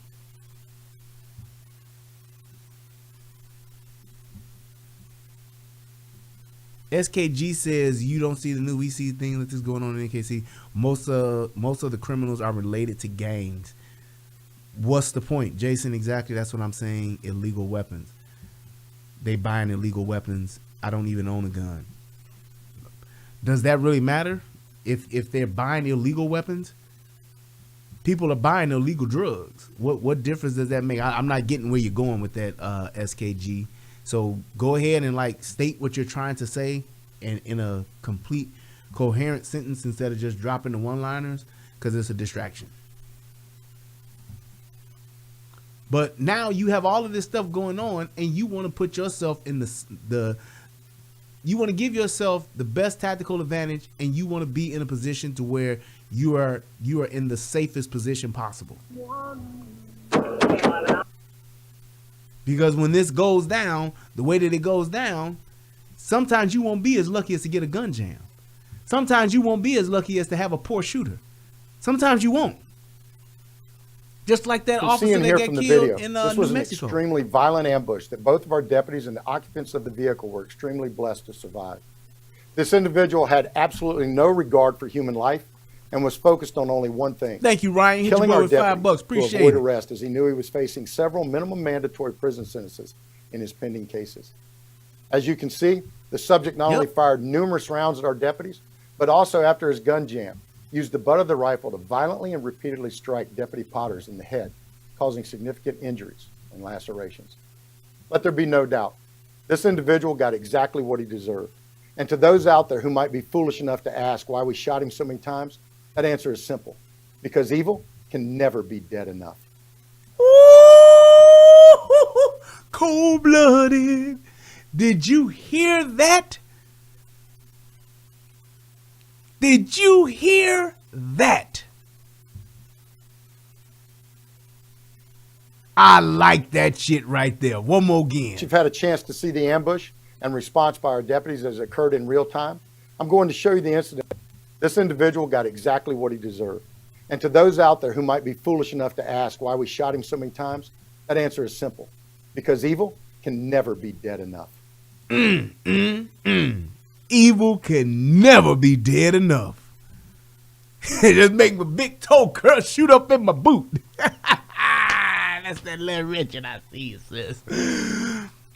I'm telling you, evil can never be dead enough. See? And Patrick got his other troll account. Patrick, do you realize that I'm such a kind God that you wouldn't even have to do that if you knew how to behave, sir? Stricter gun laws is pointless. Drugs are illegal, yet criminals still get a hold of them. Nobody's saying anything about that. You're just wanting some attention. Now you're letting your really strong feminine side show, and I really don't like that. You're just trying to get attention now. Stop it, Patrick. Just stop it, please. In other words, you're now acting like a bitch. I'm just saying, you are. So just stop. You're just coming in and just saying shit for the sake of saying shit, and nobody gives a fuck. Your comments, sir, have nothing to do with the fucking content that we're talking about and the point I'm trying to make. So stop.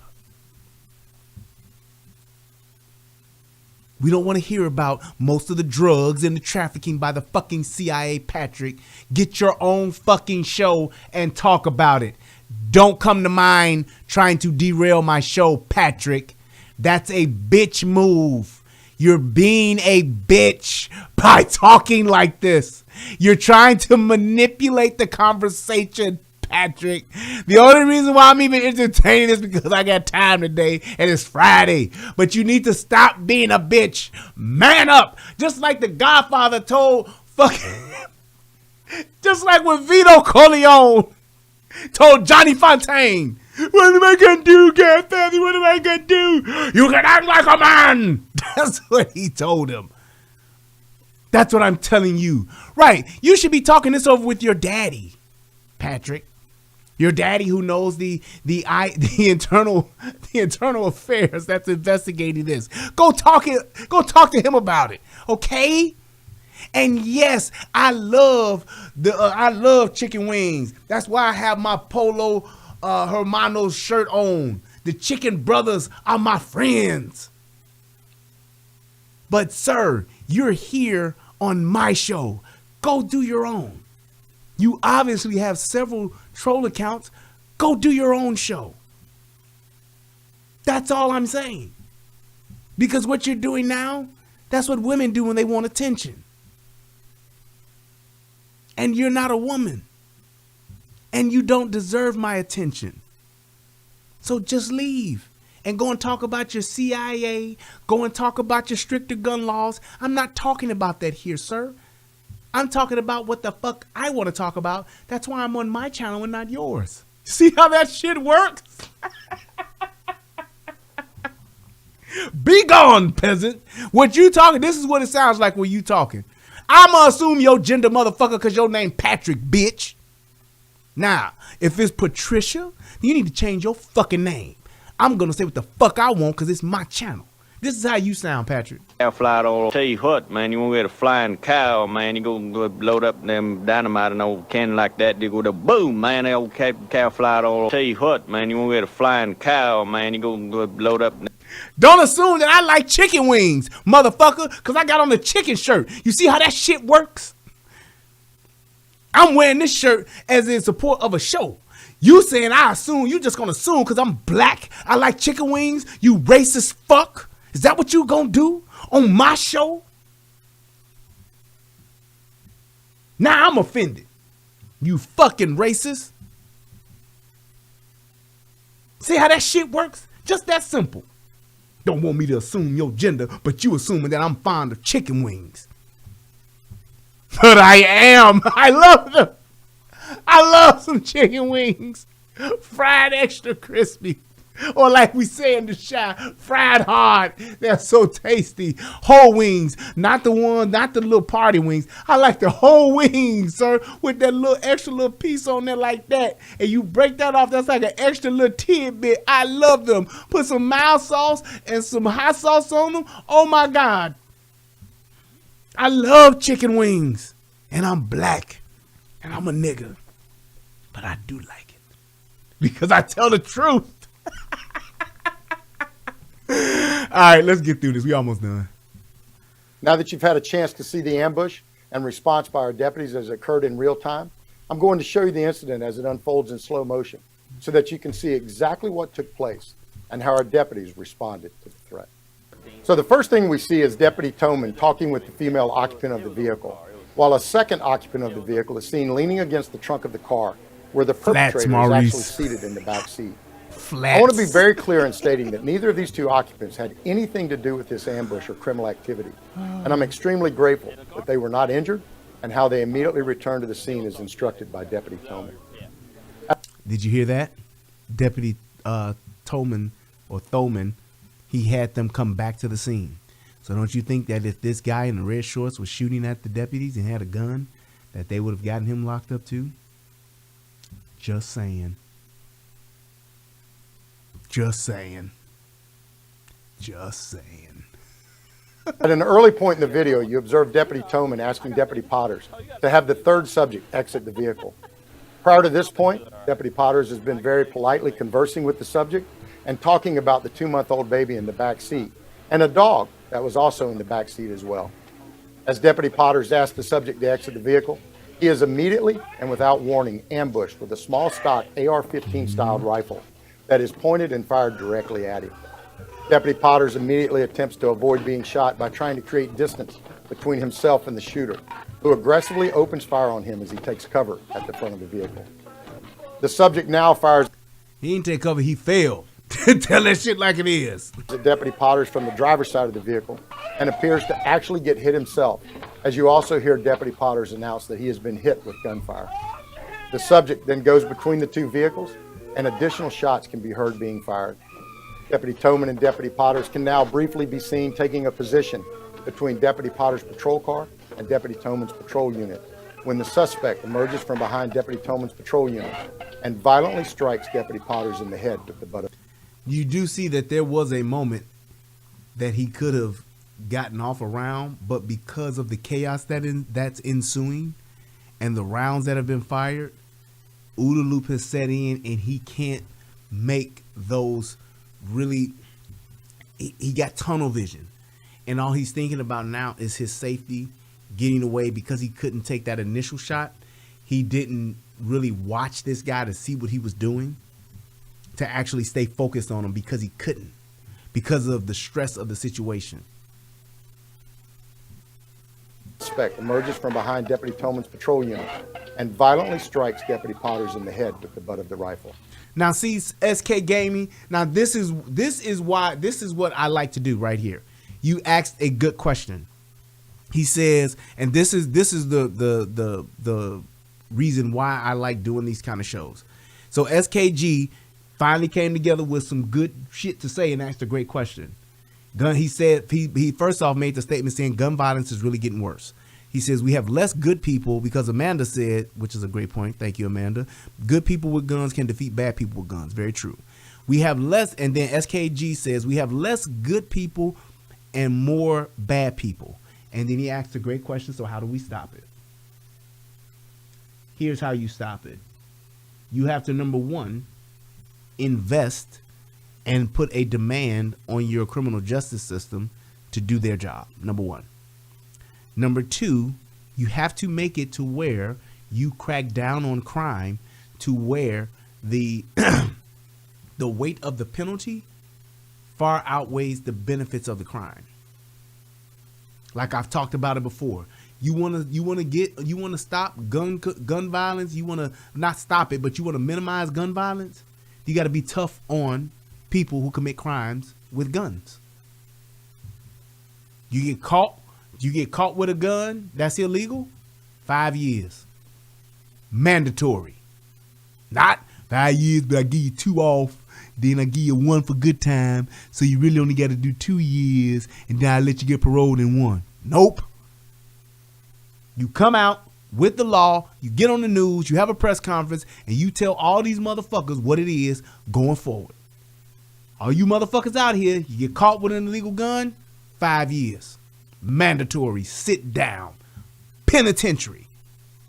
You get your ass out in 5 years, you still think you're tough, you're pressing your weights, you get caught with another gun, illegal gun, you get 10 years. Sit your ass down. You get out, you come and get another one, sit your ass down for another. That's what you do. And you know what that's going to make motherfuckers say? The fucking criminals? I got a record, man. I can't have no gun, man. I ain't fucking with no guns, Joe. That's an automatic sit down. That's what you do. So that's how you crack down on it. Now, you still going to have people that are going to commit crimes. An armed society is a polite society. I can't remember who's the person that said it, but they're very wise that said it. You have to be pro 2A. Think back to the days of when people carried swords. Wasn't just random swordings everywhere, was it? Because everybody had a sword. Didn't nobody really want to get stabbed. Didn't nobody really want to get sliced. You didn't want to get your arm chopped off. So you were a lot more polite when you knew, damn, this motherfucker got a sword too. I can see it. Yeah, I got a sword too. I don't want to sword fight this motherfucker right here and now.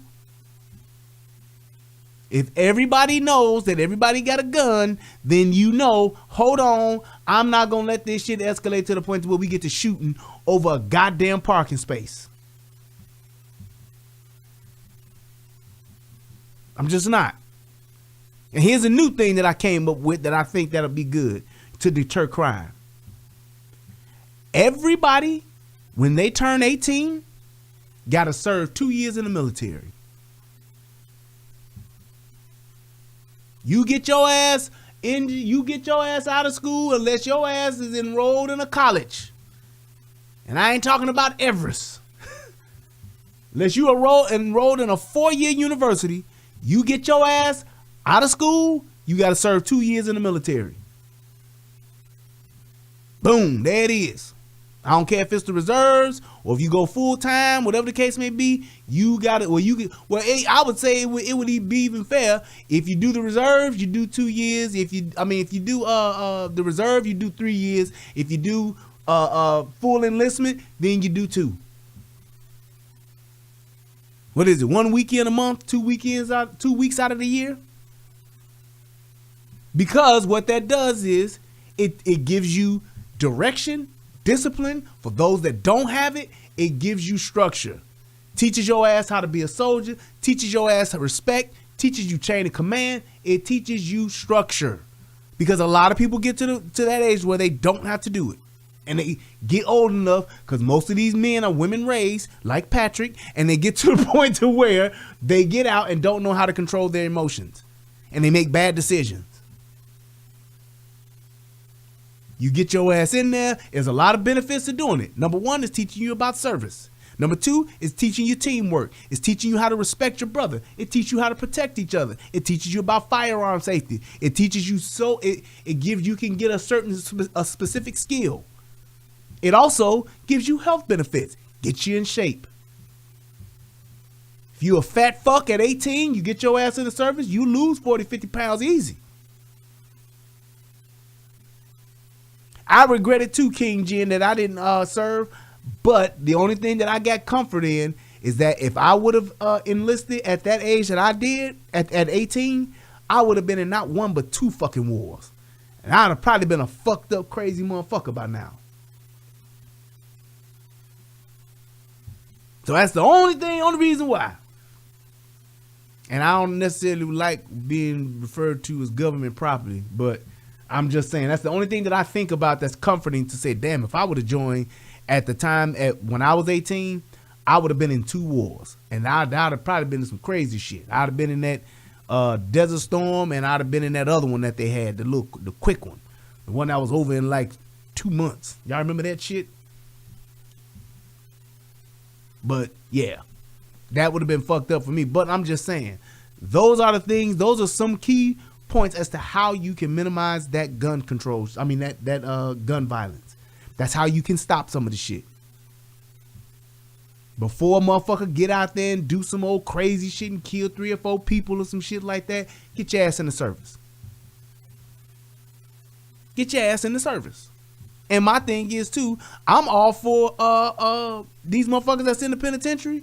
Yo ass, not jail, but the pen. Motherfuckers in the pen, they need to do labor. The shit that we don't have resources for motherfuckers to do, they need to do that shit. Find some shit for them to do. Instead of growing potatoes for a goddamn company to get rich off of, have these motherfuckers get in there and do some shit. Damn, he said, Jason Gunn says, I joined on October 31st, 1985 on Halloween. Nigga, the Bears was on their way to winning that Super Bowl in October. Boy, we was still undefeated at that time. It was crazy. Good time. But that's what you would do. It's a win-win situation. Even the thing about people that's in jail. Your ass got to do some time in jail, 6 months, 9 months. You know, anything less than a year, you need to do shit around the city that you are locked up in. Get your ass up. I don't give a fuck if you building shelters for the homeless, washing the homeless clothes or some shit. Do something in this motherfucker. As the suspect repeatedly batters Deputy Potters in the head with the butt of the gun, the 2 of them fall to the ground, where the subject continues to strike Deputy Potters in the head with the gun. Deputy Toman at this point gains a tactical advantage on the target and fires multiple rounds, thus eliminating the threat and saving Deputy Potter's life. As a result of the... Look at all these people that done served. Thank you guys for your service. Shout out to all the vets and the active military that's watching this. Thank you. And click that like button, people. Ambush and repeated blows to the head by this violent thug, Deputy Potter sustained a gunshot wound to the lower leg, multiple head lacerations, tissue damage, a concussion, and fractures of the orbital bone and sinuses. That's up in Thankfully, here. Deputy Toman did not suffer any injuries during the incident. That's this and shit. the suspect This your was orbital subsequently bone pronounced here, dead from gunshots where your sustained sinuses and during shit the are at. ambush Yeah. and attack on our deputies. As you can clearly see from the video, And the thing is this, you got to think about it from the officer's perspective. Imagine the pain that you feel with that. I ain't got my damn rifle. Well, I ain't got my rifle in here, but imagine the pain that you feel with the butt of a gun hitting you here. Instantly fracturing this, hitting your sinuses. Imagine how you feel when you got a bad sinus headache. Now imagine a motherfucker clocking your ass with all his might, boom, up against your orbital bone. That shit is extremely painful. Extremely painful. So imagine you in the midst of all of that shooting, a motherfucker now done clocked you upside your motherfucking face and got you on the ground. It's like that shit is no joke, man. And my thing is this. You're in a terrible situation, and that shit potentially could have been avoided had you been a little more professional and been a little more tactical minded. both of our deputies were in a battle for their lives, as this disgusting and evil individual had a blatant disregard for their lives, the life of others at the scene, and even the life of the 2-month-old baby who was in the Thank car. you, Amanda. He repeatedly used for cover as he tried to kill Now, both that's Deputy foolishness I Potters won't even and entertain. Deputy Coleman. When I tell you that we are blessed that God was watching over our deputies and those present at the scene, I mean it from the bottom of my heart, and I could not be more proud of the actions of Deputy Potters and Deputy Coleman. As I said earlier, this case is a perfect example of what is wrong with our criminal justice system. When a registered career criminal with 23 felony charges, 17 misdemeanor charges, multiple convictions for violent offenses, and 2 active and pending drug trafficking cases is out on our streets where he can attempt to kill our deputies and put others' lives at risk, Exactly. something is wrong with our system. Yep. And it's time that we as a society of law-abiding citizens say, enough is enough. Folks, I can't speak for you, but I am personally sickened by the fact that this thug with such a violent criminal history was out of jail where he could almost kill 2 of our deputies. It's time that we as law-abiding citizens start demanding that violent criminals who can't obey the law are kept behind bars where they can't victimize anyone else. As I close tonight, on behalf of Deputy Toman, Deputy Potters and their families, and also our entire agency, I want to personally thank our community for the amazing support and love for our agency you have shown since this incident occurred last week. Your emails, personal messages, and phone calls of love and prayers mean more to us than you will ever know, and serve as a constant reminder of how blessed we are to serve in a community that loves us so much. Thank you. 23 felonies. And that's the whole point. And this is one of the reasons too. I know, like in Chicago, the top cop in the city is appointed, and I believe that that top cop should be voted in just like the sheriff, because the David Brown was appointed by the mayor. I think that that person should be voted in. The people should elect the top cop, just like they elect the sheriff.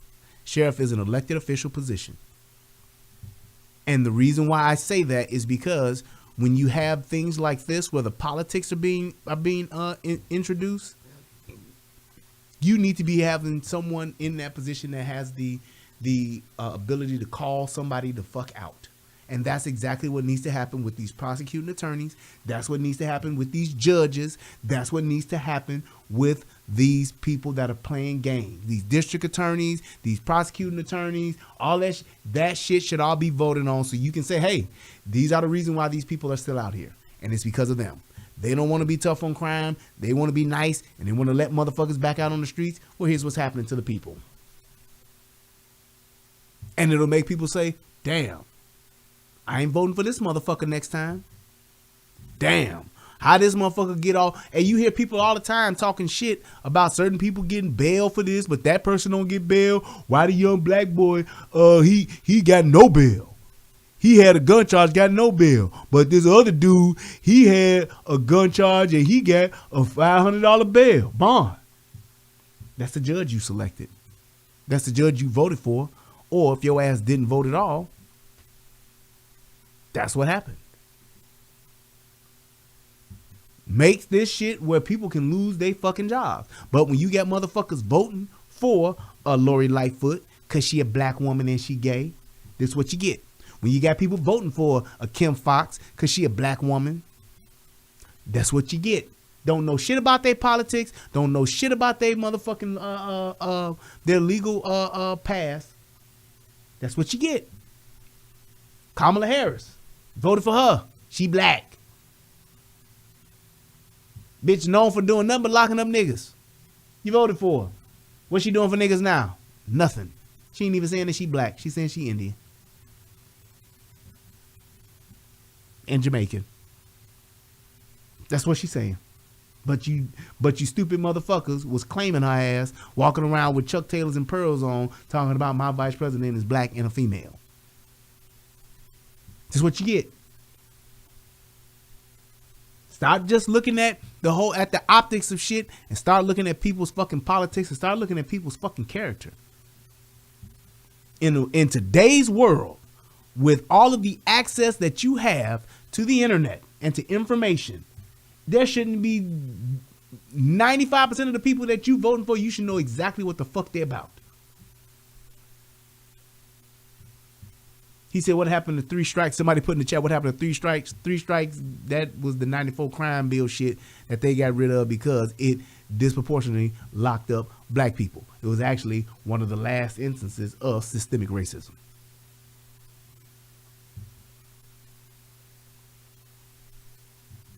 So when you're talking about just the overall safety of the people, the safety of these officers, these are the type of things that are important, and that's what they're doing in the justice system. The justice system failed those officers. The justice system failed the people of these communities that's letting these motherfuckers out. That's what's happening. So you have to look at those things as well and take that into consideration when you are questioning, when you do want to protest, when you do want to say, well, why did this happen? How did this happen? You should be looking at those kind of things.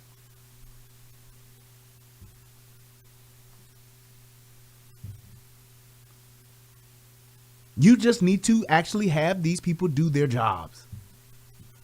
Lion said, I'm black, and I say bring it back. No, you don't need to bring it back. Because you see that it clearly didn't work. You need to have your justice system step the fuck up.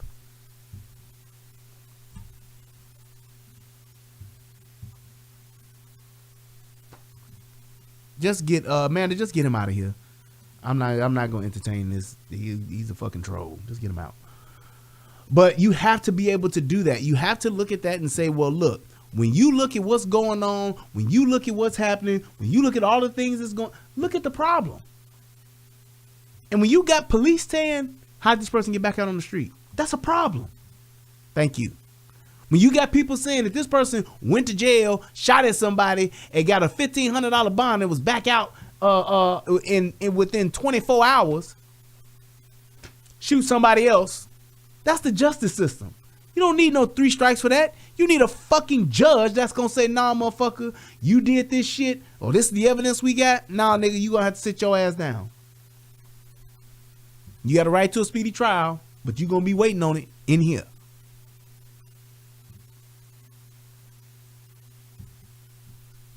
Unless your ass ain't got no criminal past. Unless you ain't got nobody. So, man, he got caught with an illegal gun. We asking for no bond. Or we asking, for be released on his own recognizances. Fine. He has no record. I get it. Absolutely. But you got a motherfucker with 23 felonies. A nigga with 40 fucking charges against him. Fuck he doing out on the street? Stop playing with these people. Stop putting these people out here so that people can go out and do the same shit over and over again. But the reason why they do it is because they want you to live in fear. And here's where I'm going to get to the conspiracy part of this shit and really make you think about it. They put these people back out on the streets so that they can continue to terrorize you all, so that you can be so afraid that you will give up your freedoms. You will give up your rights, just so you can have the idea of potentially being safe. How about every day you come outside, I let a fucking rabid dog loose to chase your ass in the house, to chase you to your car? How about I do that every day for a week? You'd be upset, wouldn't you? What if I do it for a month? What if I do it for a year? And then I come along and I tell you, now if you want, I can go ahead and come up with a dog ban. And that way, no dogs will be out. It'll be illegal to have a dog. We're going to go and we're going to do a dog buyback. And all the dogs will be put up and locked away. And they'll never be able to chase you again. You're going to be so afraid. You're going to be so tired of running for your life every day. You're going to be so tired of having to dodge and look around corners and not being able to feel safe that you're going to say, yeah, do it. Because we got to do something to stop this doggone man crime. So now there are no dogs.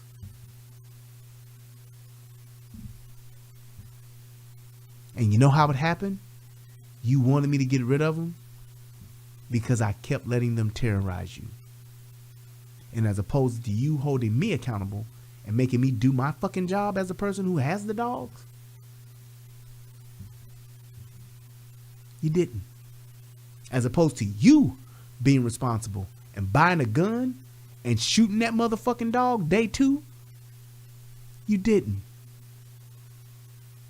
So because you were afraid, because you were scared, you not only gave up your right, but now you've given up a freedom.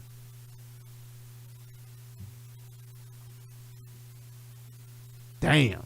John said, guy last month cut his girlfriend's head off and was released the same night on an OR bond. That's not a, we got to do better when it comes to domestic violence. That's a motherfucking judge thing. That's a fucking prosecuting attorney thing.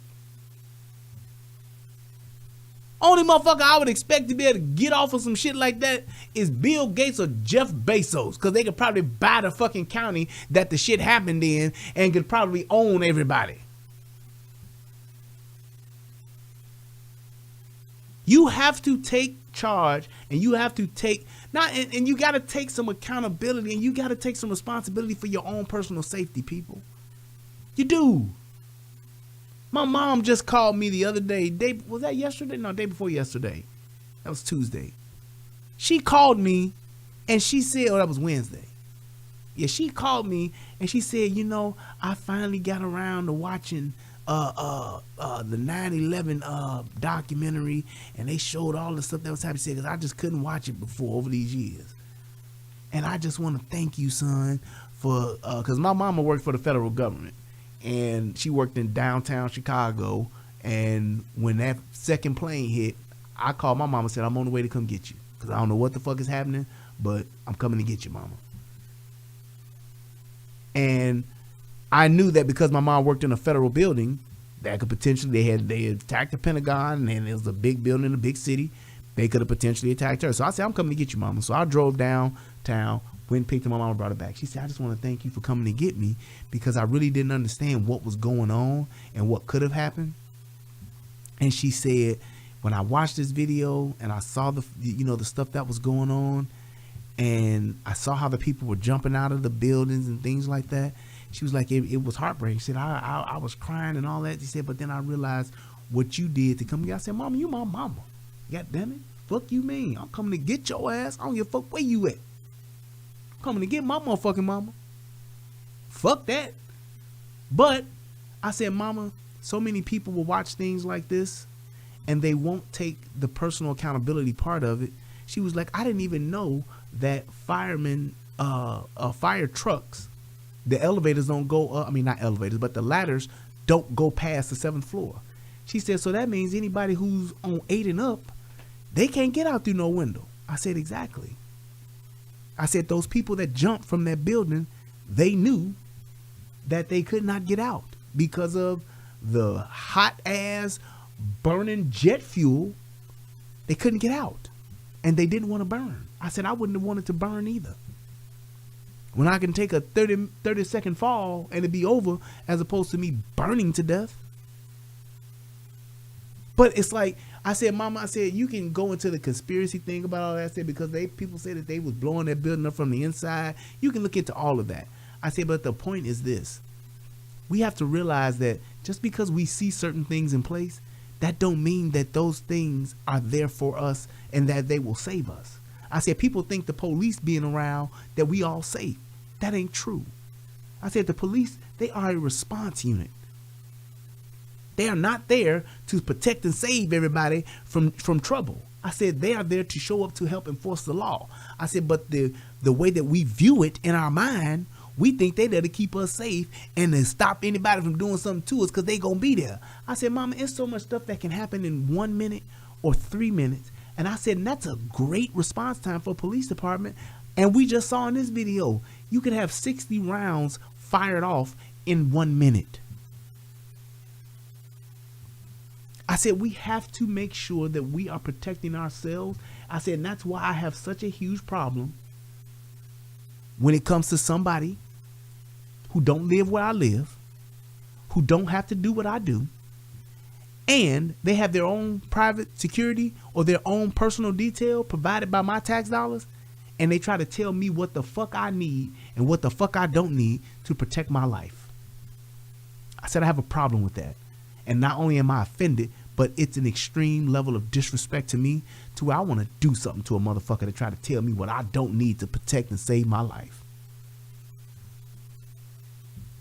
I said, that makes no sense. I said, and for people to be able to do that kind of stuff and to be able to let people do that kind of stuff and they still with that shit, I said, it's very disheartening because I understand that these people aren't being responsible. We have gotten to the point in this country where people don't want to be responsible for their own personal safety. I said, and that makes no sense to me. It makes no sense.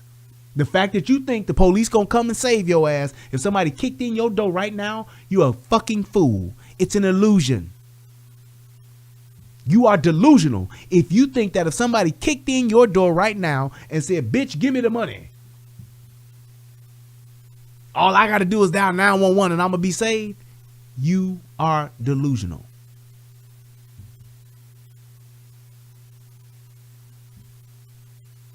And that's the reality. But we try to tell ourselves, no, we'll be all right. They'll be here. They gonna come. I'm gonna call 911 and pray. That's delusional. You have to take into account that you need to be responsible for your own safety, and your safety is your responsibility. Hold yourself accountable. Because when the shit hits the fan, just like it did for them, it's just you and what's going on in that moment. That's it.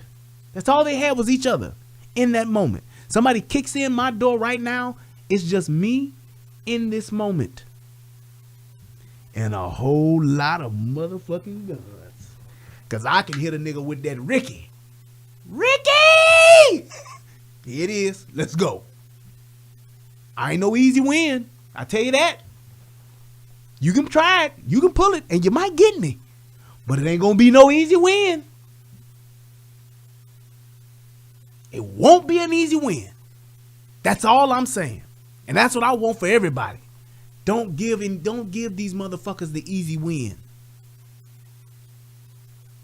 Keep yourself in a position where you have a chance. A gun will not save your life. Because somebody can get the drop on you. It won't save you. But it can give you a chance. And if you ain't the person that's being attacked, you can be a sheepdog and you can actually see a fucking wolf and you got a chance now. As opposed to running up to somebody saying, stop that. Cut it out. Come on, brothers. Let's not do this. Which guy would you want to be? 2 niggas or 3 niggas or 4 niggas about to jump on a nigga, and you want to be the guy that's saying, come on, brothers. Let's not do this, man. We better than this. Or you want to be the nigga saying, hey, man, y'all need to go on with that bullshit for this shit get really bad. Which guy do you want to be? I want to be this guy. Hey, man, we ain't doing that over here, partner. You need to go ahead on with that bullshit. Because this is showing you what the fuck I'm on and how far I'm willing to go. And most people ain't willing to go this far. But when you're standing there with your hands up, talking that Jesse Jackson shit, what we need to do is stop, criticizing each other and start loving on one another. That's what happens to your ass. See, you get your ass whooped. I can't tell you how many times in the hood that I came out hearing niggas arguing and shit at 1 o'clock, 2 o'clock in the morning. I go, hey man, go ahead on with that bullshit. Hey man, y'all need to take that shit up the block, man. And I ain't standing out there empty-handed. I'm like, hey man, we ain't doing that shit here, man. Take that shit somewhere else, man. Oh man, big homie, it's like that. Yes, nigga, it's like that. I don't want to hear you niggas arguing about some skank bitch y'all both fucking at 2 o'clock in the morning. Now, I don't want to hear another peep about no fucking boom boom room. Quit playing with yourselves. You about to spend one night, you about to spend a night in the hole, boy. You gotta hit them niggas with that hopping bob. Yeah, I'm up there like this, yeah. Listen up, Jigaboo. State of Mississippi ain't concerned with your meteorological assessments. You tell that no good Jigaboo that I said state of Mississippi is only concerned about getting this here ditch dug by sundown. State of Mississippi is only concerned about getting this here ditch dug by sundown. You got that, boy? It's a whole different ball game when you hollering at a motherfucker with that type of motherfucking authority with you. Niggas didn't want to fuck with Hoppin' Bob, did they? Hoppin' Bob always talking shit, but he always talks shit with a rifle. That's my point. Keep yourself in a position to where you can not only stand up for yourself, your family, and your loved ones, but you can do it with some authority and you can do it with the tools you need to defend yourself. Because one day a motherfucker might be like, what the fuck you gonna do with that besides make me mad? And what you gonna do when a motherfucker do that? I'ma light their ass up, and then I'ma say, that's what's gonna happen. That's what's gonna happen. Hey, big homie, what the fuck you think? What the fuck you think this is? Bang, bang, bang, bang, bang, bang, bang. Someone please call 911. That's it. Line them up, stretch them out, roll them up, zip them up in the bag, get them the fuck up out of here. I ain't playing them games. That's it. Keep that mentality. That's all I'm saying.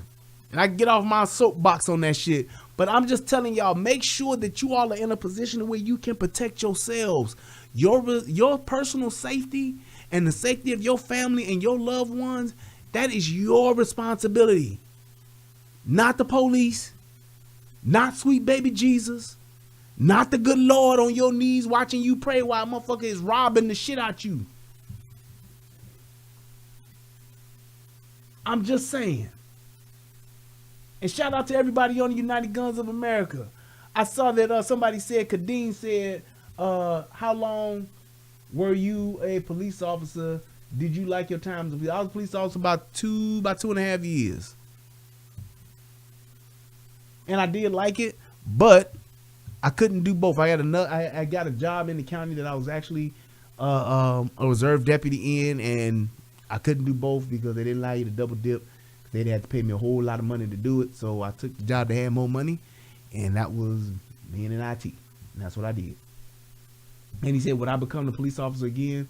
Would you recommend it as a career for others? In today's world, I wouldn't. I wouldn't, because of how we treat our police officers nowadays.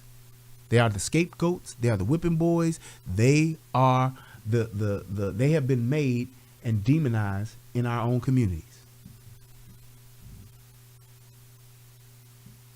Just saying. I would not, because good people can wind up getting shafted, getting locked up, or getting killed because their hands are tied and they can't do their job. So that's why I wouldn't necessarily do that. But when you're talking about what they actually have to go through and what they actually have to do and why they're doing it, it's really just a calling for people that do it. And I know there's still people that do it. But then again, I looked at an article today where a small city in Missouri, the entire police department tendered their resignation, and they walked off the job. Small town in Missouri, the entire police force tendered their resignations together and walked off the job because because their pay wasn't fair, because of the way they were treated, and they didn't have the tools to do their job. Now you got the other surrounding departments trying to support that small city and take those calls. But when you look at it, and I'm telling you, people won't say this. You won't hear your politicians tell you this. You won't do it. They won't do it. Police departments across the country are shorthanded, understaffed, undermanned. Because a lot of the officers that were able to have retired and said, fuck this. I'm not going to have y'all fuck around and fuck me over and I lose my pension and can't feed my family and can't take care of my loved ones for the rest of my life. So those that can and could retire but stayed because they loved the job, they left. They left. The ones that were young enough to where they could go do something else, like IT, like in the medical field where the money is flowing there. They left. They did. So and then you don't have a bunch of people trying to actually get in the department that want to be police officers. Those numbers are so small, they can't even get enough people together to actually start a fucking class, to start a fucking academy.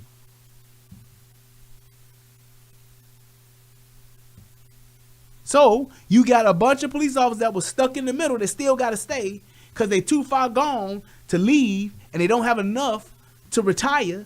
So they just riding it out. What do? Because they know they're understaffed. They know they motherfuckers riding around in single cars now and shit like that by themselves. So you know what they're going to do? They know they're not being appreciated anyway. And if they do anything that's even remotely questionable, they're going to fuck around and get fired and lose everything. They say, fuck it. They downshift. They chill. They get lackadaisical. They do what you call passive policing. Got a call? I'm on the way. Sunny days sweeping the clouds away. Oh, let me turn on my lights. On my way to where... Ain't no more, let's go, TJ Hooker, let's get on here, let's ride out. They like, nah, fuck this. I'm going to ride this motherfucker smooth like and wait till I can retire. Right, Jason said, I got 2 years left, can't wait. That's what they doing. I'm not going to go out here and go motherfucking, go full police and then fuck around and lose my job. I've been here motherfucking 18 years. I can stick around for another 7. Write me up. Suspend me, but you ain't gonna fire me. Because the minute I tase a motherfucker the wrong way and shouldn't have, I'm fired. Lost my pension. I shoot a motherfucker that was shooting at me. Y'all felt I didn't have to do that. I lost my job. Lost my pension. They're not gonna do it. So that's what it is. And the people who suffer are the regular, everyday, hardworking people who just want somebody to do their job and police their neighborhoods. I'm not doing it. So what do? You thinned out the department. And these motherfuckers ain't saying it, but that's what it is. They can't really advertise, hey, we need police to apply, because now they're going to be pro-police. These politicians don't want to seem like they all trying to be on that. I'm with the defund thing. Yeah, okay. Why you got your own private detail?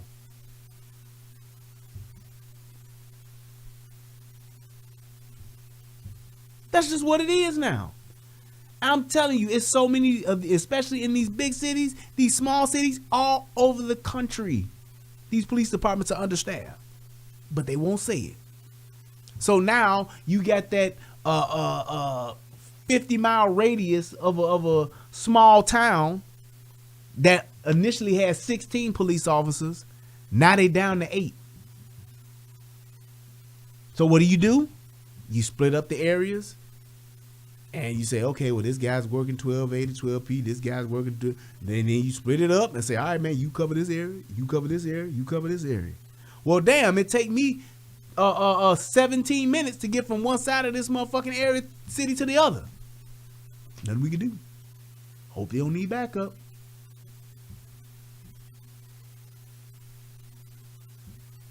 Just saying. That's what it is. Yep. Thank you, Tara. Corrections as well. These motherfuckers are tired.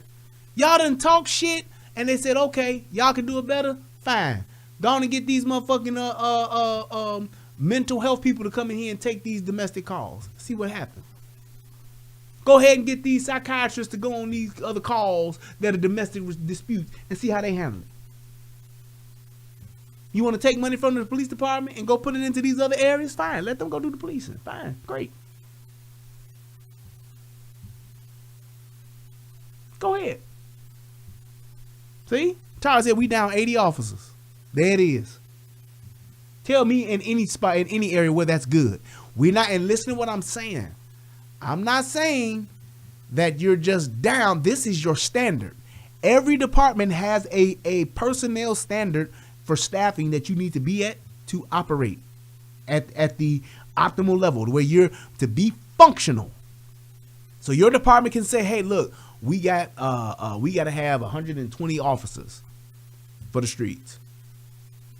However, we at 135. That's good. Those are good numbers. You got 15 over where you're supposed to be functional. So if somebody gets sick, somebody dies, somebody get cancer, got to retire all of a sudden, that stuff will happen. Had an officer that we worked with, good officer, rest in peace, Butter. Good officer. One day, literally just went to get a checkup, found out he had stage 4 cancer. Retired in a matter of weeks. Died 2 years later. So you got to have that staffing in place so that you can be able to accommodate those type of situations. But the thing is, when you have people and you're good, fine. But when you ain't got nobody applying, you can't get enough guys to get an academy going. You steady got people going out for certain issues, medical. I gotta go and do this. I'm having back surgery, or I got this injury. I'm hurt or whatever. I'm on workman's what do they call it? Workman's comp, work release, whatever. No, workman's comp. I get hurt on the job. Happens every day. Now that 120 you're supposed to be at, let's say it drops down and now you're at 90. That's 30 officers. Drops down another 5 in 6 months. You're down to 85. Telling you, that's what happens. When you talking about these standards, these standard operating, I think like Chicago is supposed to be at like 20. I think they're supposed to be at 22,000. I think Chicago is, or 20,000 or some shit like that. They've been below that shit for a long time, but they'll never tell y'all. They'll never tell you, because they don't want people to think, oh damn, they ain't got enough police that we can go out and do more crimes. Which is in all actuality they can. Shit hits the fan. That's why when they had them riots and all that shit, the George Floyd riots, that's why the hood got left unattended. The police officers that you did see in the hood were standing there, letting them tear it up. Because that's what the mayor said. Don't arrest them. Let them protest. Well, they tearing up the store. Let them do it. Don't touch them.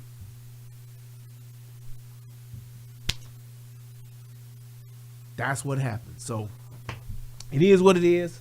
I want to thank you guys for tuning into the show tonight. I appreciate it. Each and every person that joined, click the like button. Thank you so much. Click that donate button. I didn't even put my donate thing, my Cash App thing up in the thing tonight. What y'all mods doing? Y'all mods supposed to be on this. Where's CJ Gunn at? Yep, I sure the hell didn't. I didn't even think about it. Damn. But hey, whatever.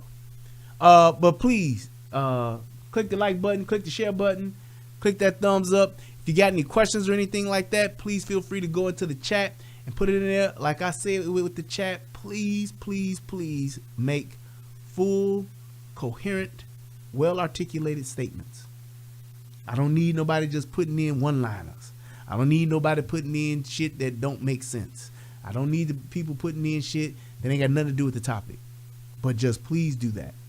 Thank you so much. I appreciate you guys. Right, Amanda said, I'm sorry, I forgot about it too. It shit happens. It's all good.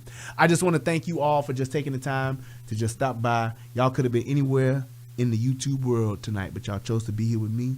And I do appreciate it. I love you guys. I hope that you guys have a great night. Peace, and I'm out. And before we go, I'm going to do this one more time, just because it was good. Of a belligerent passenger causing sheer chaos in the air. And it got so bad that flight attendants had to duct tape the man to his seat. Ever since masks were required on airplanes, flight attendants say that their work has become downright dangerous. Now understand something. I'm a flight attendant. That means I attend the flights. Sometimes our job has us attending to crazy people. If you push us too far, you're gonna have to attend this ass whooping. You see, because on this particular flight, I'm sitting in the jump seat and I'm just looking at him act a damn fool. He's spitting and cussing and going crazy. I say, that's enough. I got up and I walked over there. And by the way, this man smelled like a pack of Marlboro cigarettes, 4 shots of Everclear alcohol, and regret. So I know something's about to go down. At this point, he touching all over my coworker's breast. And where he f***ed up at is when he touched my titties, because I don't play that. So what I did is I took out the duct tape. I said, he got scared, start stuttering, say, hold up, wait a minute, something ain't right. I said, yeah, we about to mummify your ass now, boy. So we wrapped him up. Better than any Christmas present you ever see. He won't be coming on no more Frontier flights at all. You. And the moral of the story is, don't fly Frontier. Oh man, I want to give a shout out to Mike. Hit your boy with $5. Thank you so much. And my man Jason hit your boy with $10. Thank you, broski. I appreciate it. Shout out to Lion Tribe. Hit your boy with $2. That's what's up. Thank you so much. And shout out to my man Sean, hit your boy with $5 as well. Boy, that shit is funny. And my man Dre Zulu hit your boy with $100. That's what's up. For the what? I got you. I can give you one of them for $100. What? My man, I appreciate you. Let's see. And my man Truth Talker Teacher hit your boy with the 20-piece. He said he emptied that mag. You damn right. He died doing what he loved. Getting shot. Well, he died doing what he loved. Getting shot. Sure the hell did. Yes, indeed. Let's see who else I got in here. Despina hit your boy with $10. Thank you so much. And Tara hit your boy with $23. That's what's up. Thank you so much. And she hit me with the 19. That's what's up. Thank you so much. And Selena hit your boy with $5 as well. Selena hit your boy with another $10. Oh, that was 4 days ago. All right, let's see. Yeah, that was. But shout out to everybody that donated. Thank you, Tara. I appreciate you. I appreciate everybody that stopped by. To my mods, thank y'all so much for doing a great job tonight. Y'all really did. And y'all even let me have my fun with Patrick, as that was fucking stupid, but we got through it. But thank you guys. I appreciate you guys. Please click that like button, click the subscribe button, and share this with somebody. Don't just keep me all to yourself. Share me out with somebody, okay? I love you guys. Y'all have a great night. Peace. And I'm out. And shout out to everybody on the United Guns of America. Easy Living, Baseball Punisher, MK Ultra, Jerome Biggles, Julie Emery. Thank you, thank you, thank you. I appreciate you guys. Peace, and I'm out. Thank you, Perfectly Imperfect. Appreciate the sub. What's going on, everybody out there in the internet world? It's me, Brian Redmond, also known as the Relationship Rehab. And I need you to do 2 things. What are those 2 things? Subscribing to both my channels. I need you to go to the Relationship Rehab, subscribe to that channel, and then I need you to go to United Guns of America and go to that channel. Now you may be asking, why would I do that, Brian? Because it's 2 of the hottest channels on the internet. Come over there, give me your Thanks, thoughts, Ryan. give me your Appreciate it. opinions, have conversations, because that's what it's all about. We talk about some of everything. Politics, relationships, guns, law enforcement, community stuff. Anything that's happening, I'm willing to have a conversation about it. So come on over. You don't got nothing else to lose, and you ain't got nothing else to do. So come to my channel, subscribe ASAP, and join in on the fun. Twice the entertainment, 2 channels, twice the fun.